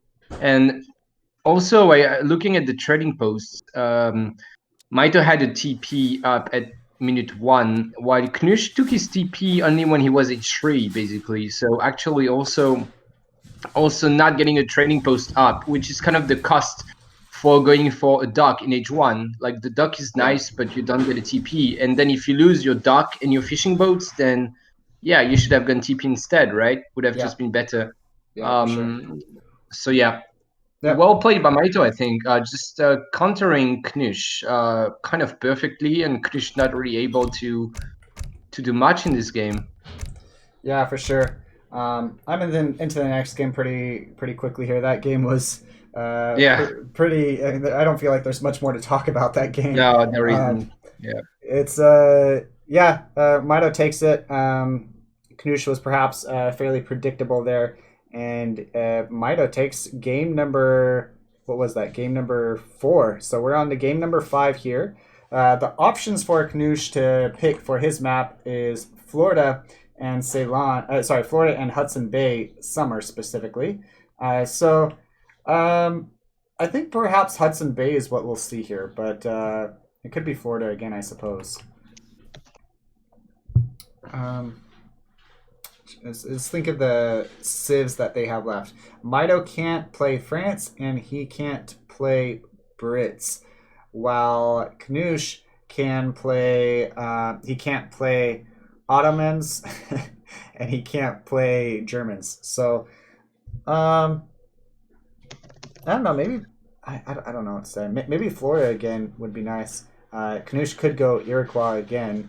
If he does that, I'm not sure he should necessarily go dock and fishing boats like he did last game, but we'll see. Yeah, probably not. Not with Mitoe predicting it so much.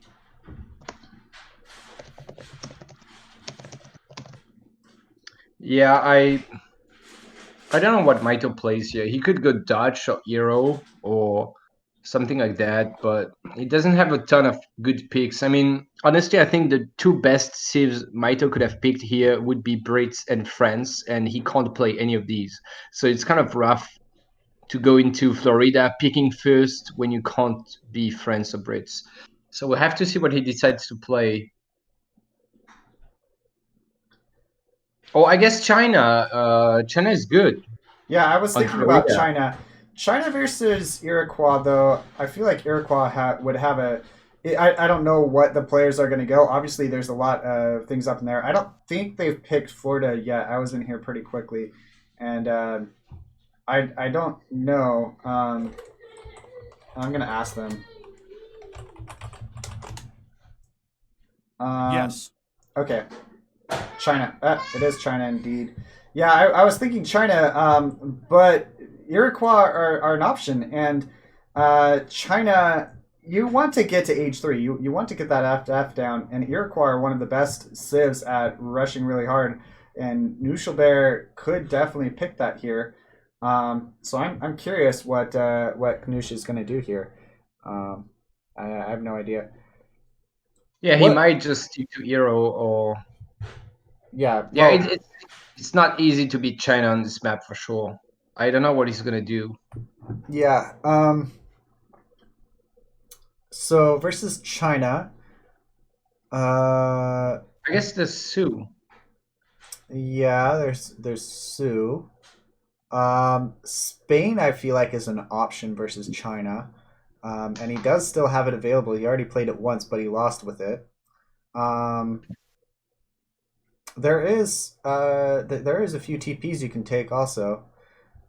Versus China specifically, they have the Quinn Pikeman and the Keshik, but and Cheng Daos if you have that, but Lancers are pretty good versus China all around. If you choose to go Lancers, to go a decent amount of Lancers at least, the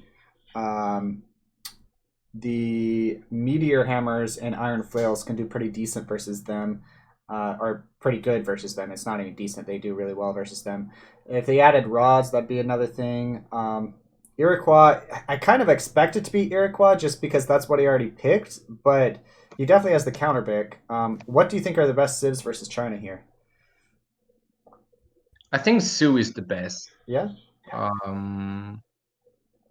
What do you do? It's honestly quite hard to find a counterpick to China overall, especially in Florida. I think people know that I believe China is like really strong, and this map is also very good for China. So yeah, but Sioux does seem to do really well. They just have the right units to beat China. So maybe Sioux is the go-to civ here. We'll have to see. It also depends on what Knusch is comfortable playing with. I mean, maybe he doesn't play so much Sioux. I don't actually know if he plays a lot of Sioux. So maybe he's gonna decide to go for something else. Maybe he's gonna go Brits. Yes. Oh, France. Yeah, I mean France is alright against China, but on a map where you can't get a stagecoach, because on Florida you can't really get a stagecoach. I would favor China. So I don't know about France, but yeah, we'll see. Yeah, France isn't really ever a bad pick into anything. There might be more ideal picks, but yeah, it's always an option. Let's see. So what I would kind of expect is Knusch is to take map control and then do a semi FF while Mitoe just tries to do an FF. There are other options. China is better on C than a lot of civs. Having recently interviewed Mitoe about his China play, I similar to you, you and I did a interview on Germany. I did a interview with Mitoe on China, and he was saying how he doesn't really like how slow China is to get onto water. It can take a while to ship the two, the war junks. So yeah, we'll see what he does. I don't expect him to go water. FF would be the meta, I think. Yeah. Yeah, I think the water could be an option for France. Mm-hmm. I've done that a couple of times, just going for a dark, but I don't know, because if you do that, then China might just go industrial, which is like so strong. So yeah, for sure. Just looking at the resources here, it feels like Mitoe just doesn't have a lot of food, or is it just me? Maybe it's okay. It feels like he doesn't for sure. 1, 2, 3, 4. Oh, he has. Oh, there's that. I didn't really see it, I Yeah, guess. I didn't Okay, see so that it's either. fine. It's fine. Yeah, it's fine. From I agree. It did look a little bit Yeah. bad at first. All right, so if you're just joining, guys, this is game number 5. It's a best of 7. Really close series between the two. Mitoe and Knuschelbär. We do have Mitoe in teal as China, and we have Knuschelbär in green as France. And the last game was Florida also. Both players had Florida as one of the maps that they can pick. And we saw that Mitoe took it. He took it pretty convincingly, mostly off of Knuschelbär going the dock and 5 fishing boats in age 1. And Mitoe just aging up quickly, shipping 2 caravels, and pretty much nullifying that completely. So This is game number 2 on Florida, if you will. Game number 5, all in all, and we'll see what the players go for. It is China versus France. China is much more of an FF civ than anything else. France has some options. They're gonna enjoy doing a semi-FF though, if that's what Mitoe indeed does. He could put pressure on the China early. It's always an option. But yeah, I expect more of a semi-FF. What about you? Yeah, I think Knish will probably go semi or something similar, but I don't know. I mean, I haven't seen Knish play so much France, so I don't really know how he plays it. Right. We'll have to see. But meanwhile, I would like to talk about the way boss players decided to use their resources. I think Mitoe has done a really good job at using resources. This was a coin start. As you can see, Knusch is still floating 100 gold. He didn't use it. Even though on a coin start on this map, you can buy 100 wood and get a trading post. Or, well, I mean, yeah, you pretty much just do that usually, but he didn't, so it's kind of a waste. Meanwhile, Mitoe got 40 coins, so he decided to mine some gold. He got the 100 gold. He bought 100 wood. He got the hunting eagles, which is the tier 1 upgrade for China on hunts.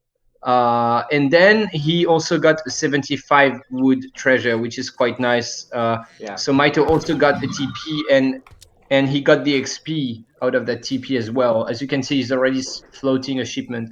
And he got really 100 good stuff XP for treasure. Mitoe. Yeah, he also got 100 XP treasure, so really good stuff. He's already got a second shipment, and Knusch isn't even on halfway to his second shipment, so pretty much Mitoe's a full shipment ahead already. Really nice stuff from him. It's really good treasures, perhaps a little bit lucky if you will, but taking full advantage of it. Sometimes players, as you were mentioning, Knusch had 100 coin just sitting there. He could have done more if he wanted to.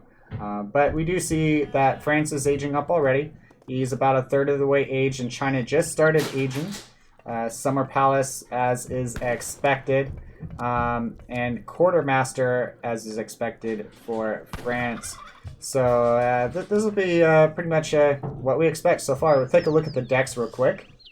Knusch has 2 caravels, 1 frigate. He has pioneers. He doesn't have wilderness warfare, which I think is a pretty good option into China, but perhaps it's going to go more cav heavy. I'm not quite sure. And he doesn't have 600 or wood or gold, actually, which means he's probably just going to go for a quick age up. Yeah, definitely. That's what I expect also. Looking at Mitoe's deck, he has a lot of age 2 cards, actually. He's got 700 wood, 600 wood, 700 coin, 600 coin, 700 food. So lots of crates, but he also has all of his military cards. He also has the best cards for upping his age 2 military in Mongolian Scourge and Standard Army hit points. So he could be putting some pressure age 2. We'll see what he does. Looking at his eco, I'm not expecting some pressure age 2 for sure. He doesn't have any wood income whatsoever, so probably definitely going to be an FF from him. We see a barracks out for Knusch. Yep. Mitoe scouting that instantly, and Yeah. still gonna go FF anyway because that barracks is not very forward. Yeah. So I kind of wonder what Knusch wants to do with that barracks at this point. I don't really know what he's gonna achieve with any kind of infantry. Yeah. I mean that might as well have been a stable. Yeah. He's got Musks in queue. I don't really know what Musks will do against China FF, but They could take down a TP, I guess, in the back. yeah, I guess yeah. That's. I mean, that'd be probably better than building cav, and very unlikely that you would be getting villagers due to all the villagers being close to the TC. We do see that Mitoe is eating his sheep right now, so he should be. Go ahead. He's sending something. He's got a unit shipment on the way. He's overpopped, so I reckon that's gonna be 8 bows because he's scouted the barracks. So he's just gonna open 8 bows, and these musks will just die. I mean, they're dead. They're 100% dead at this point. I think they won't escape from here alive. So good call from Mitoe here, just raiding Knusch quite well, and Knusch not reacting just directly, and he's gonna try to get the monk down. Mitoe going in cover mode now, I think. So with the monk, it's gonna die. It's gonna die, but the musks died for nothing pretty much. Yeah. And these are not gonna do more.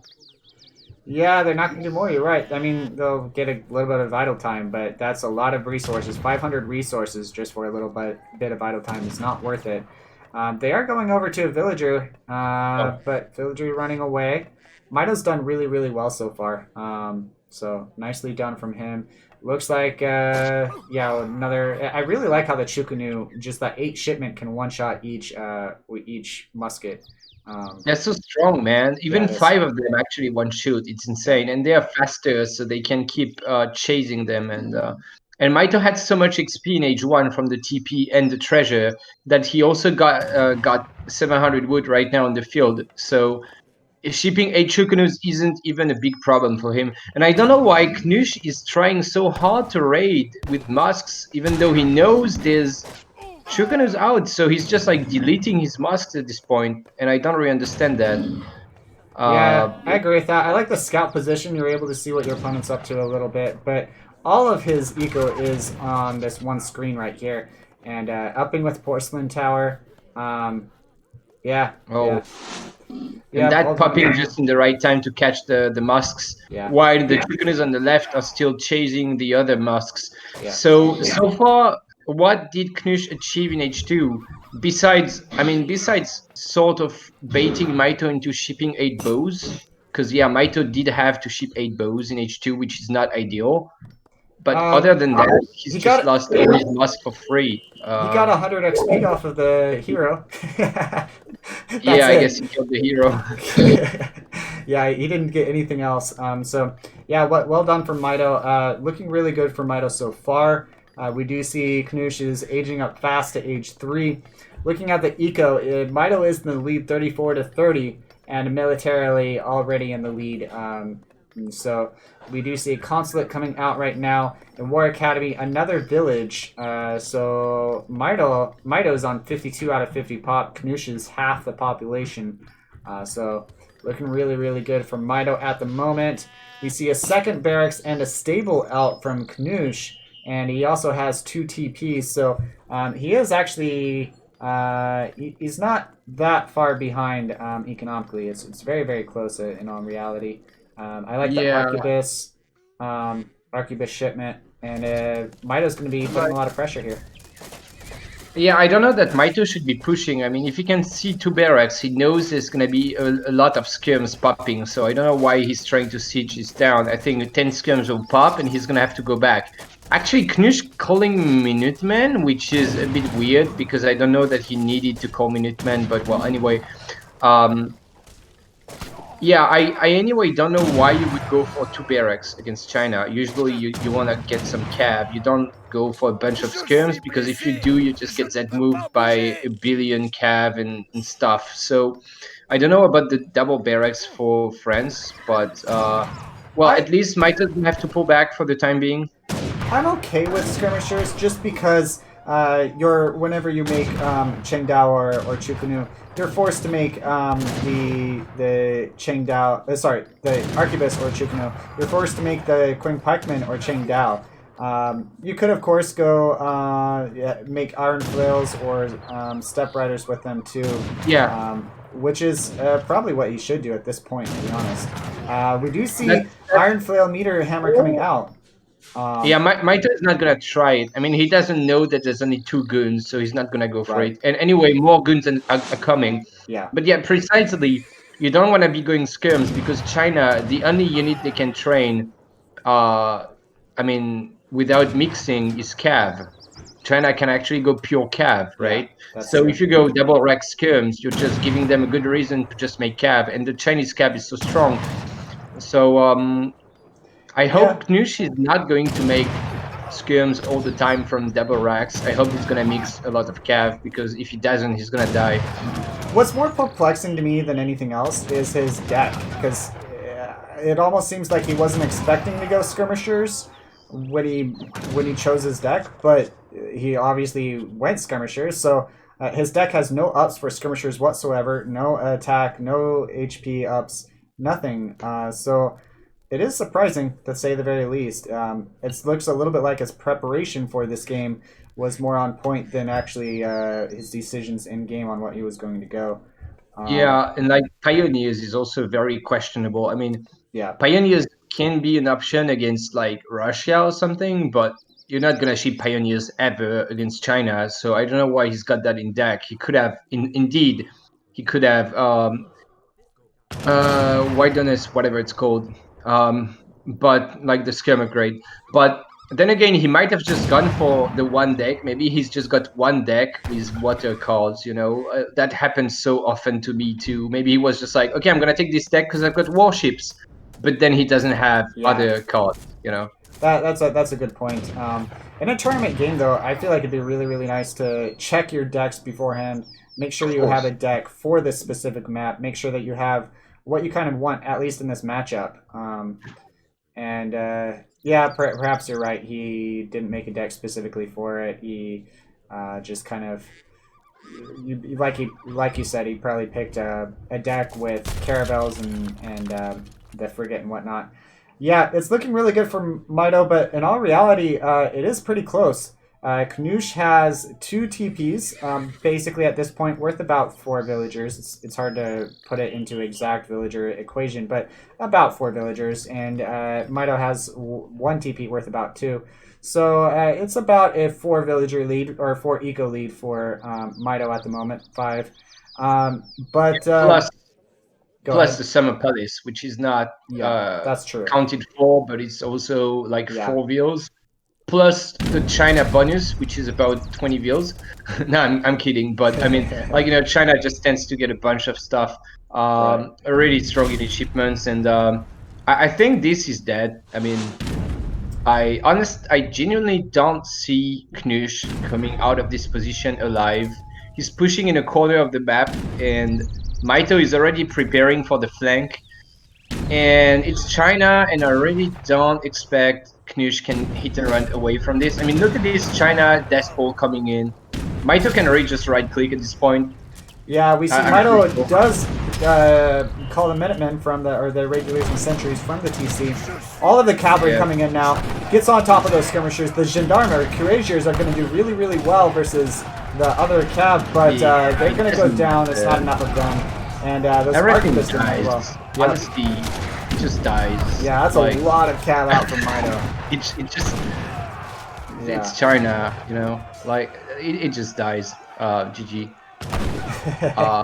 I don't know what else to say. I mean, you know, I like, it was kind of obvious. Like, it's just you don't beat the Chinese army unless you already have a great micro and you don't overcome it like he did. Although Mitoe kind of wasting here to this fierce, but he had a free Chengdao and several cab there, but 5 Cuirassier come in and he only loses 1.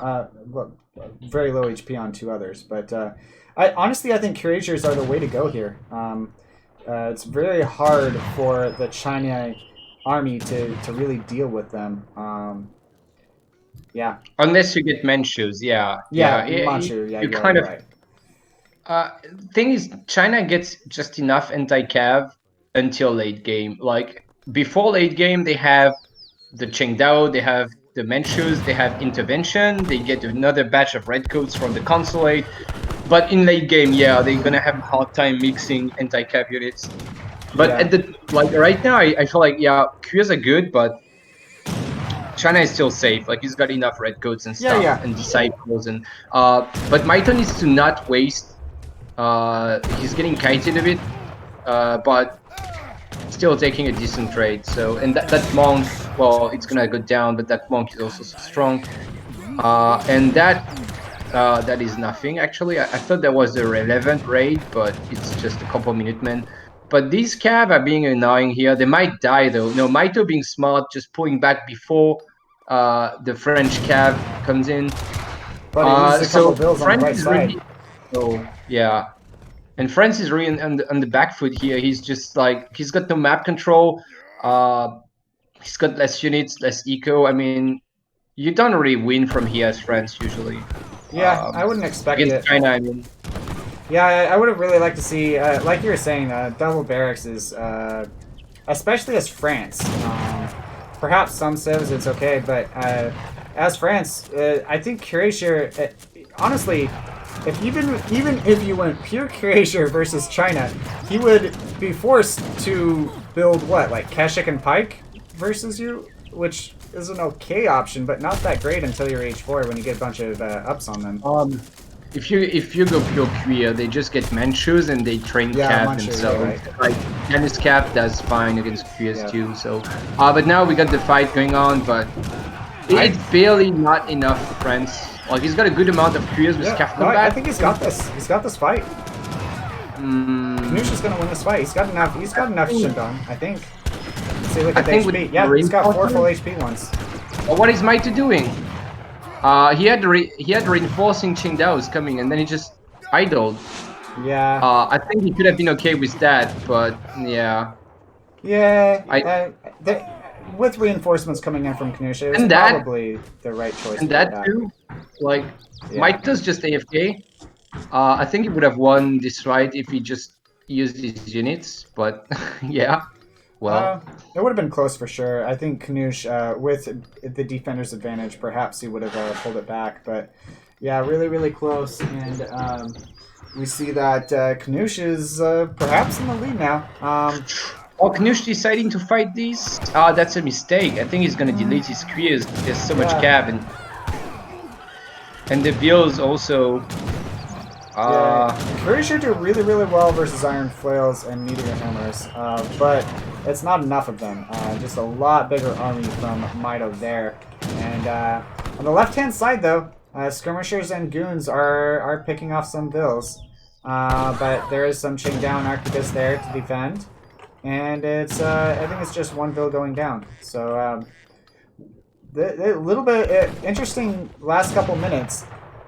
We see that Mitoe lost a really big fight in Knusch's base, and so Knusch holds on a little bit longer. This game is really close in all reality. The TP's a little bit advantage to Knusch there with 2-1, and economically it's very, very close. Militarily, it is 50-34. Yeah, I don't know about the choice of going goons and skirmishers like you're saying, but that's what he's decided to go, and it's an option. It's not a bad option. It's just a question whether it's the best option. Lots of Manchu out now, so definitely perhaps baiting that out, going at Couragers as much as he did, and they're not going to be super effective into the goons and skirmishers of Mitoe. But a lot of Arquebus there, definitely an advantage for Mitoe currently in military top. Yeah, and the Manchus are gonna be so great here. Yeah, it doesn't look like France can really come back from this. Also, his skirms are just better. Like the Chinese skirms have the upgrade. Chinese skirms are very good to begin with. I mean, they're very cost efficient, and when they get these cards on them, they're just so strong. So France is just up there in a corner trying to gather resources, but look, he's like almost out of hunts. He's got 1 mine left, half a mine actually left only. So he's just cornered up there, and China's got the whole map for himself. And Yeah, that's a good point. it's not quite GG, but if you look at the score, it actually looks France favored, but the men shows don't. Well, it's quite even, but the men shows their extra score and plus a China bonus. So I think that table will go down. There's not really enough skirms for Mitoe to challenge that Chinese mass. I think Mitoe can just move this, but he's gonna give 3 kills actually. He's just sieging. It would be pretty bad if a pop of 5 Courageous jumped right on top of your Arquebus. I mean, so yeah, that's respectable, I guess. There's some logic to it. But yeah, the reason why I really like Mitoe's position here is he has the map control, and yeah, like you were saying, there's a little bit of hunts here, right here. He could go. He doesn't really want to go out to this mine. That's way too close to the opponent, and there's not very many mines left available for Knusch that are safe. So it's looking really, really good for Mitoe just from a map control perspective. We do see Mitoe also checking the shore a little bit, trying to make sure that there's not docks and what going up. There is, in fact, a dock that just went up. So gonna try to make some fishing boats and deal with his lack of natural resources that way, which is an option. He had a bunch of bills here, and then He pulled the them village up. line of sight, like so much line of sight from that, and so he could see the Koreas coming, and he pulled back his bills. Yeah. So Mitoe's gonna move on to the top left of the map with his army. I mean, that's where the action is going on, right? He's gonna lose 4 bills now, which is close to irrelevant, honestly, at this point in the game. And Mitoe's just gonna deny. Actually, he's gonna push the base, which is very questionable. Although he's gonna get 3 kills. Oh, what is going on? But I mean, I don't know why Mitoe wants to push the base now. He could just go here. Really, like that's where everything is. Yeah. Perhaps he's just wanting to cut off reinforcements as much as possible and try to divide and conquer. It is. Oh, he has a monastery out. Interesting. All right. Oh, he's making Highlanders. Yeah, weird. Highlanders. I mean, versus Courageous, it's a fine. It's a good addition to your army to provide a little bit more anti-cav. But yeah, it's 210 to 212 score, 52 to 52 eco, and even on the TPs, we do see a dock out and a caravel now for Knuschelbär. We do see Mitoe having a castle out, so he is aware that there is a single caravel out at least. But yeah, all of the eco from Knusch is right here, and this could be a really, really important fight. It's going to be pretty close, I think, but a little bit more defender's advantage over to Mitoe. And he has a lot more skirmishers. He has 25 more military pop on the field. So we'll see what happens here. Courageous coming in from behind. If those Manchu can focus on the Courageous, that could be really, really big.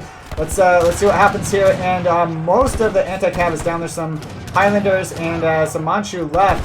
I think that really ball of infantry from China is never going to die. I would have really liked to see the CDB pulled and put in the field there.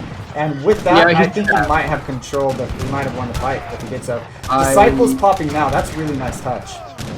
I don't think it matters. Yeah, I think this Chinese army can't die at this point, and the CDB should have been pulled, of course, but I don't think it would have been enough. Like these skirms are double carded.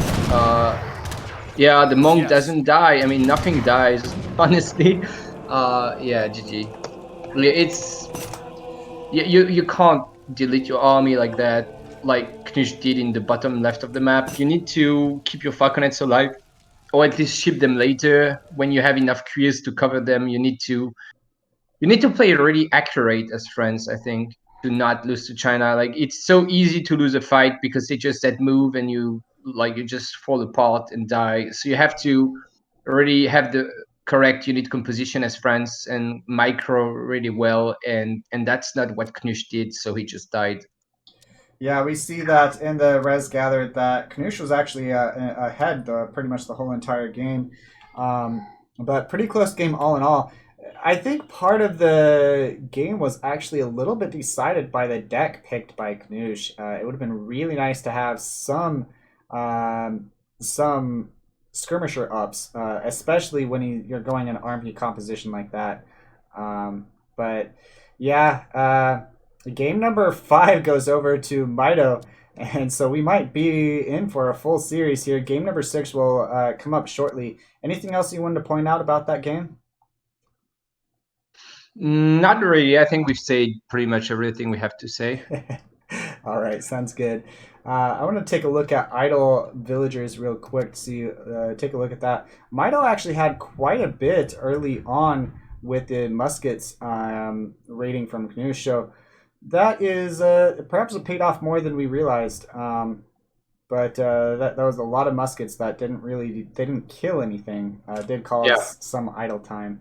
But well played from Mitoe, and that was game number 5 over to Mitoe. Game number 6 coming in shortly. I am going to take a really quick short break, grab some water and whatnot, and I'll be right back. Yep. So Hudson Bay, and now Mitoe still has to pick first, so he's up 3-2. Pretty close series so far. I'm curious to see what Mitoe decides to pick first here. He can't play China or France anymore, both of which are pretty strong on Hudson Bay, I think. He could be Spain. I don't know that Mitoe really wants to be Spain in tourney though, but Spain would be good in Hudson Bay for sure with the treasures and the TP line. He could be Hero for the same reason, the treasures and the TP line, pretty strong. Or Sioux even.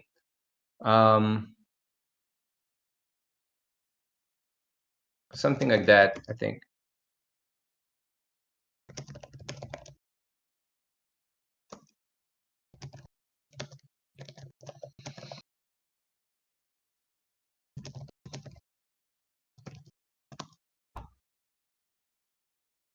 I guess Germany would also be a solid option here. Oh, looks like we have an Hero Miro. Mitoe barely picked Hero, that Knusch just went into Hero as well. Even though Mitoe did not really luck, but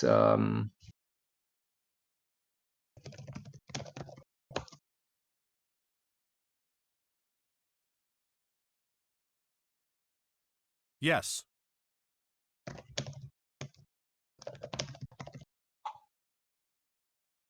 All right, I am back. Ready for... Oh, wait. It needs to be summer. Specifically. Oh, yeah, right. That's a good catch. And, yeah. All right, so Hudson Bay, summer. Summer is specifically for this map. It's one of the maps that the summer or winter variation matters the most. The reason why is there's this ice around the shore here, and you can't build outposts or TCs along that along the shore at all on winter. On summer you can, and then also summer has islands.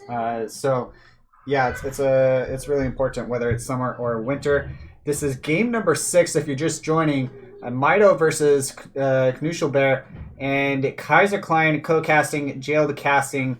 This has been an excellent series so far. The score is 3-2. Mitoe is ahead. This is match point for Knusch. It's going to be up to him to win. It's a Iroquois mirror.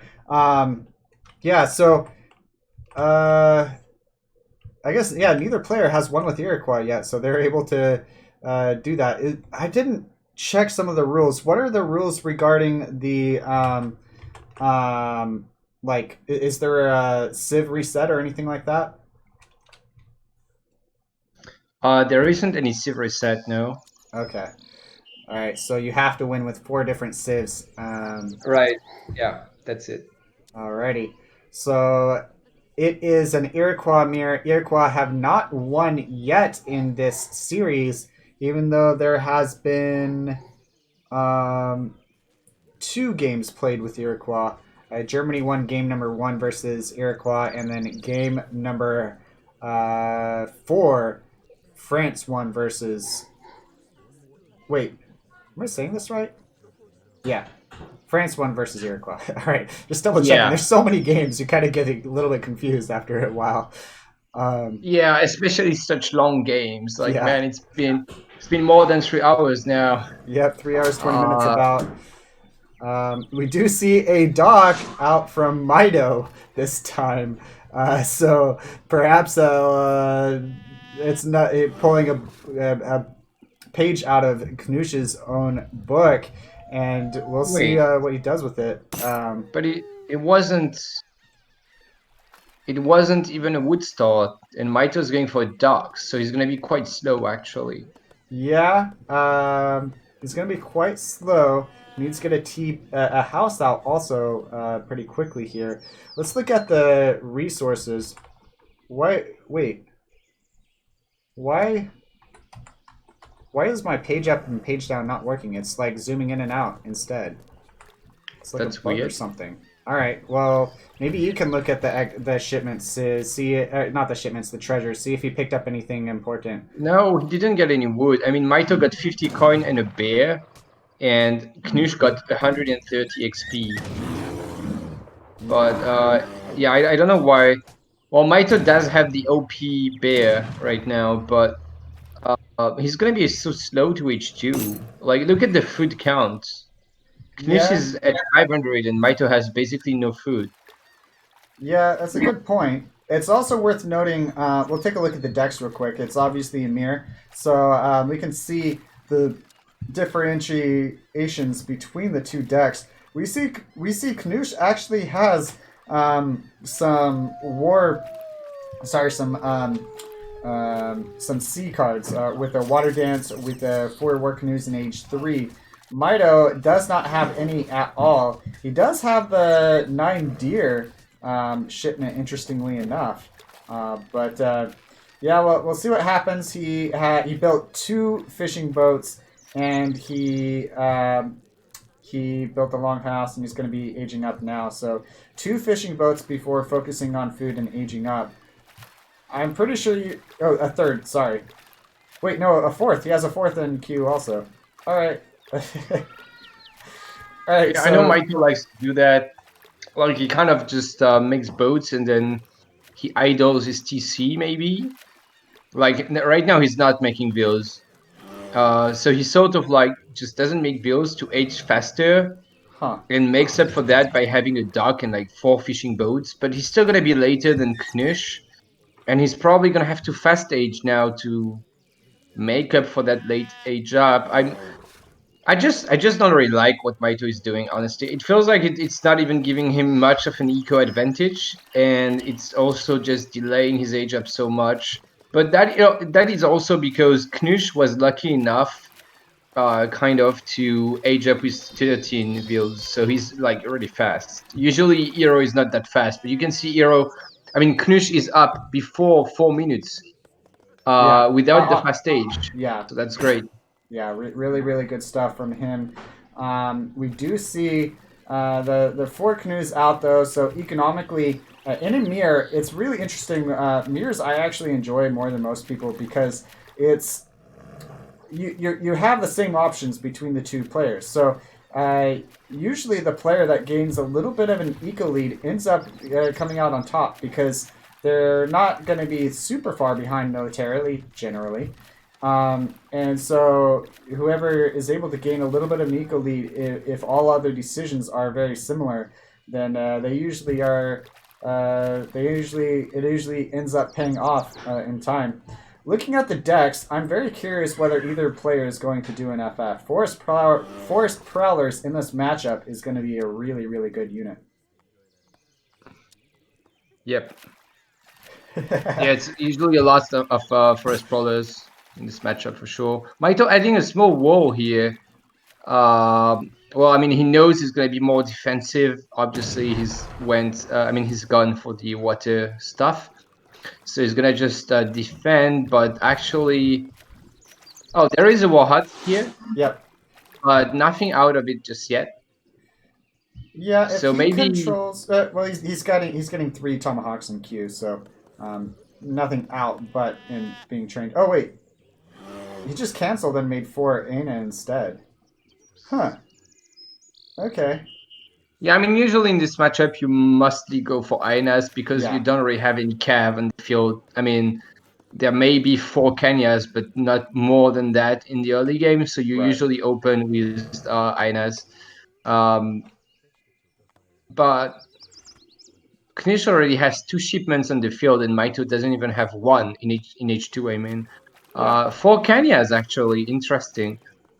So Mitoe may be going for the mind game after opening with a greedy dock build. He's maybe now just going to commit to something quite aggressive. Yeah, you kind of get that free dock. I mean, you have to build a longhouse if you do it, so it's basically worth around 125. It looks like those tomahawks are going to be caught out, in fact. So really, really close stuff. Definitely, Yeah, that's kind Mitoe of has the massive. advantage. Yeah, In this matchup where it can be quite the aggressive H2 play, it really sucks to lose even 5 tomahawks like that. It's not going to be a macro game, it's not like, yeah, I lost 5 masks and I'm just going to buy time or anything. No, like he just lost 5 tomahawks and now he's got no anti-cab and his wall hut is going to go down. And that's, I don't want to say it's GG, but it's potentially GG at this point. More like 7 Ainas coming in for Mitoe and a batch of them trained, and Mitoe kind of knows maybe that Knusch is a bit of a greedy player, and so that's why he decided to go really aggressive after the greedy dock opening. 7 Ainas barely popping, but I think that's just too much for Mitoe here. yeah, no, I agree. I actually really like the build from Mitoe. Despite Knusch going 5 bills, 600 wood, pretty greedy. Mitoe's units just not fighting. Oh, now they're fighting. Yeah, sorry, go ahead. Despite Knusch being kind of greedy with his units in or shipments in H2, 3 bills, 5 bills, 600 wood, 7 Aina, we see that Mitoe has the same eco, but he has only shipped military units in H2. So I really, really like that choice to gain an advantage early economically, and then you come, you're able to ship a bunch of military units, build a bunch at the same time, and it's showing a really, really big advantage for him at the moment. It is 24-8 military pop, so really, really good stuff from him so far. Yeah, it doesn't look like there's much of a comeback at this point for Knusch. I mean, he's behind in eco because Mitoe did ship 5 bills now, and he's got the fishing boats as well. Right. Mitoe can even train more fishing boats if he wants to, and Mitoe is also quite far ahead in military. That stable also being dropped forward is not gonna pay off for Knusch. It's just gonna go down. Yeah, no villagers lost, but good raiding, or good attempt to raid, I should say. Yeah.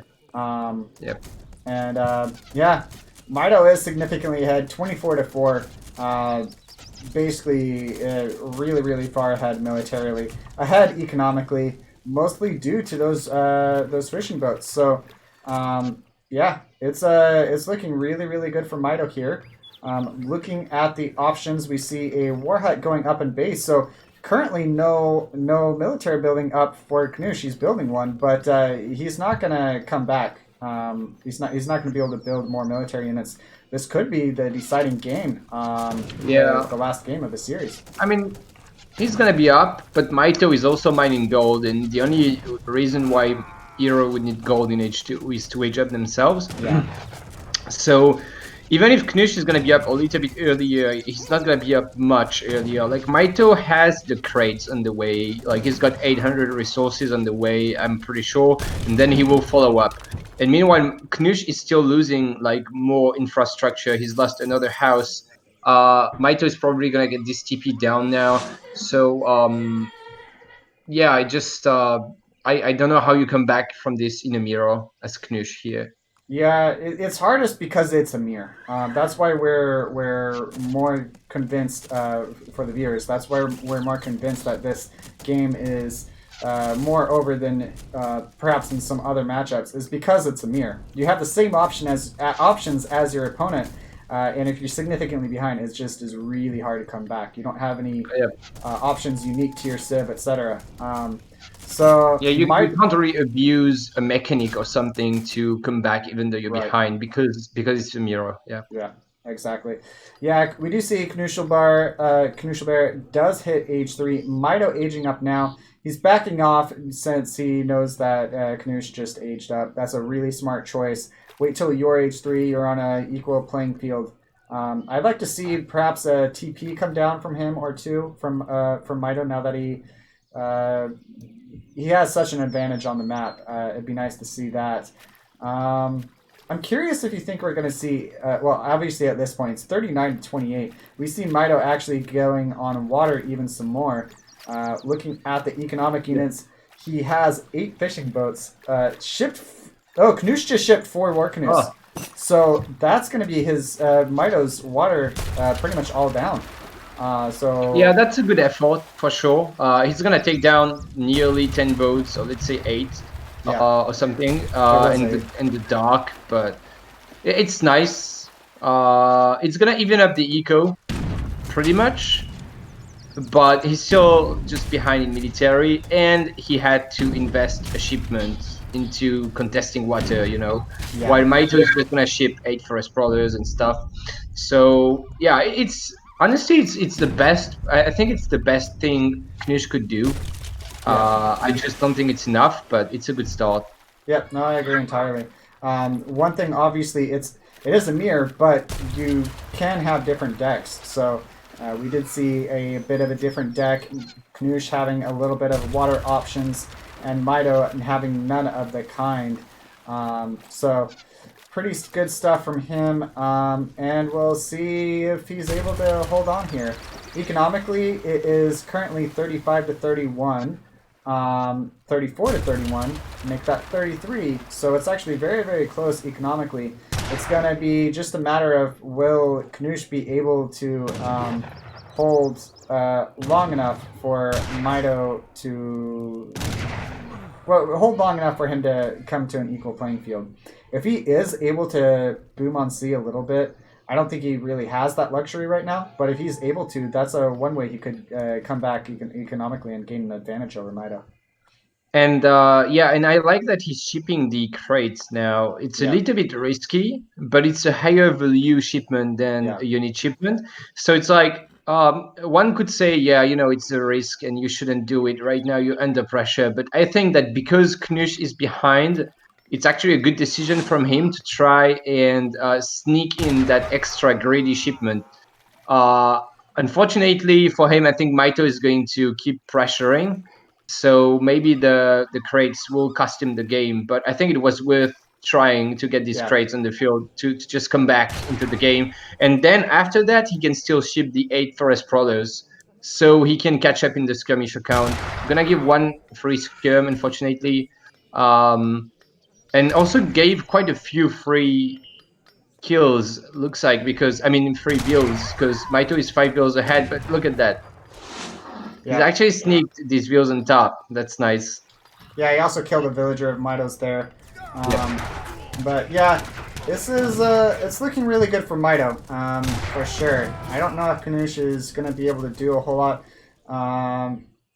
Yeah, it's, we'll see what happens. The Forest Prowlers and Tomahawks and Musket Riders, a couple Musket Riders, a couple Kanya from Mitoe. It's just a much bigger mass. It's 66 to 31 military pop at the moment.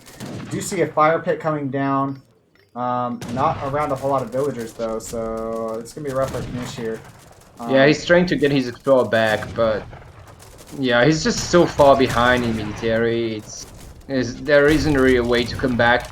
And then it even snowballs because Mitoe can also get the infantry combat, and because he's got so much infantry combat is going to be like very strong, so it's going to be really hard to Knusch do anything about it. But regardless of that, there's just too many Kanyas, and I think this is GG. Mitoe is going to finals now. Yeah. Wow. So, what is it going to be? You versus Mitoe in the finals? It's I still have to play against Samwise in semifinals. Okay. So it's going to be the winner of Samwise against me, against Mitoe in finals. Nice.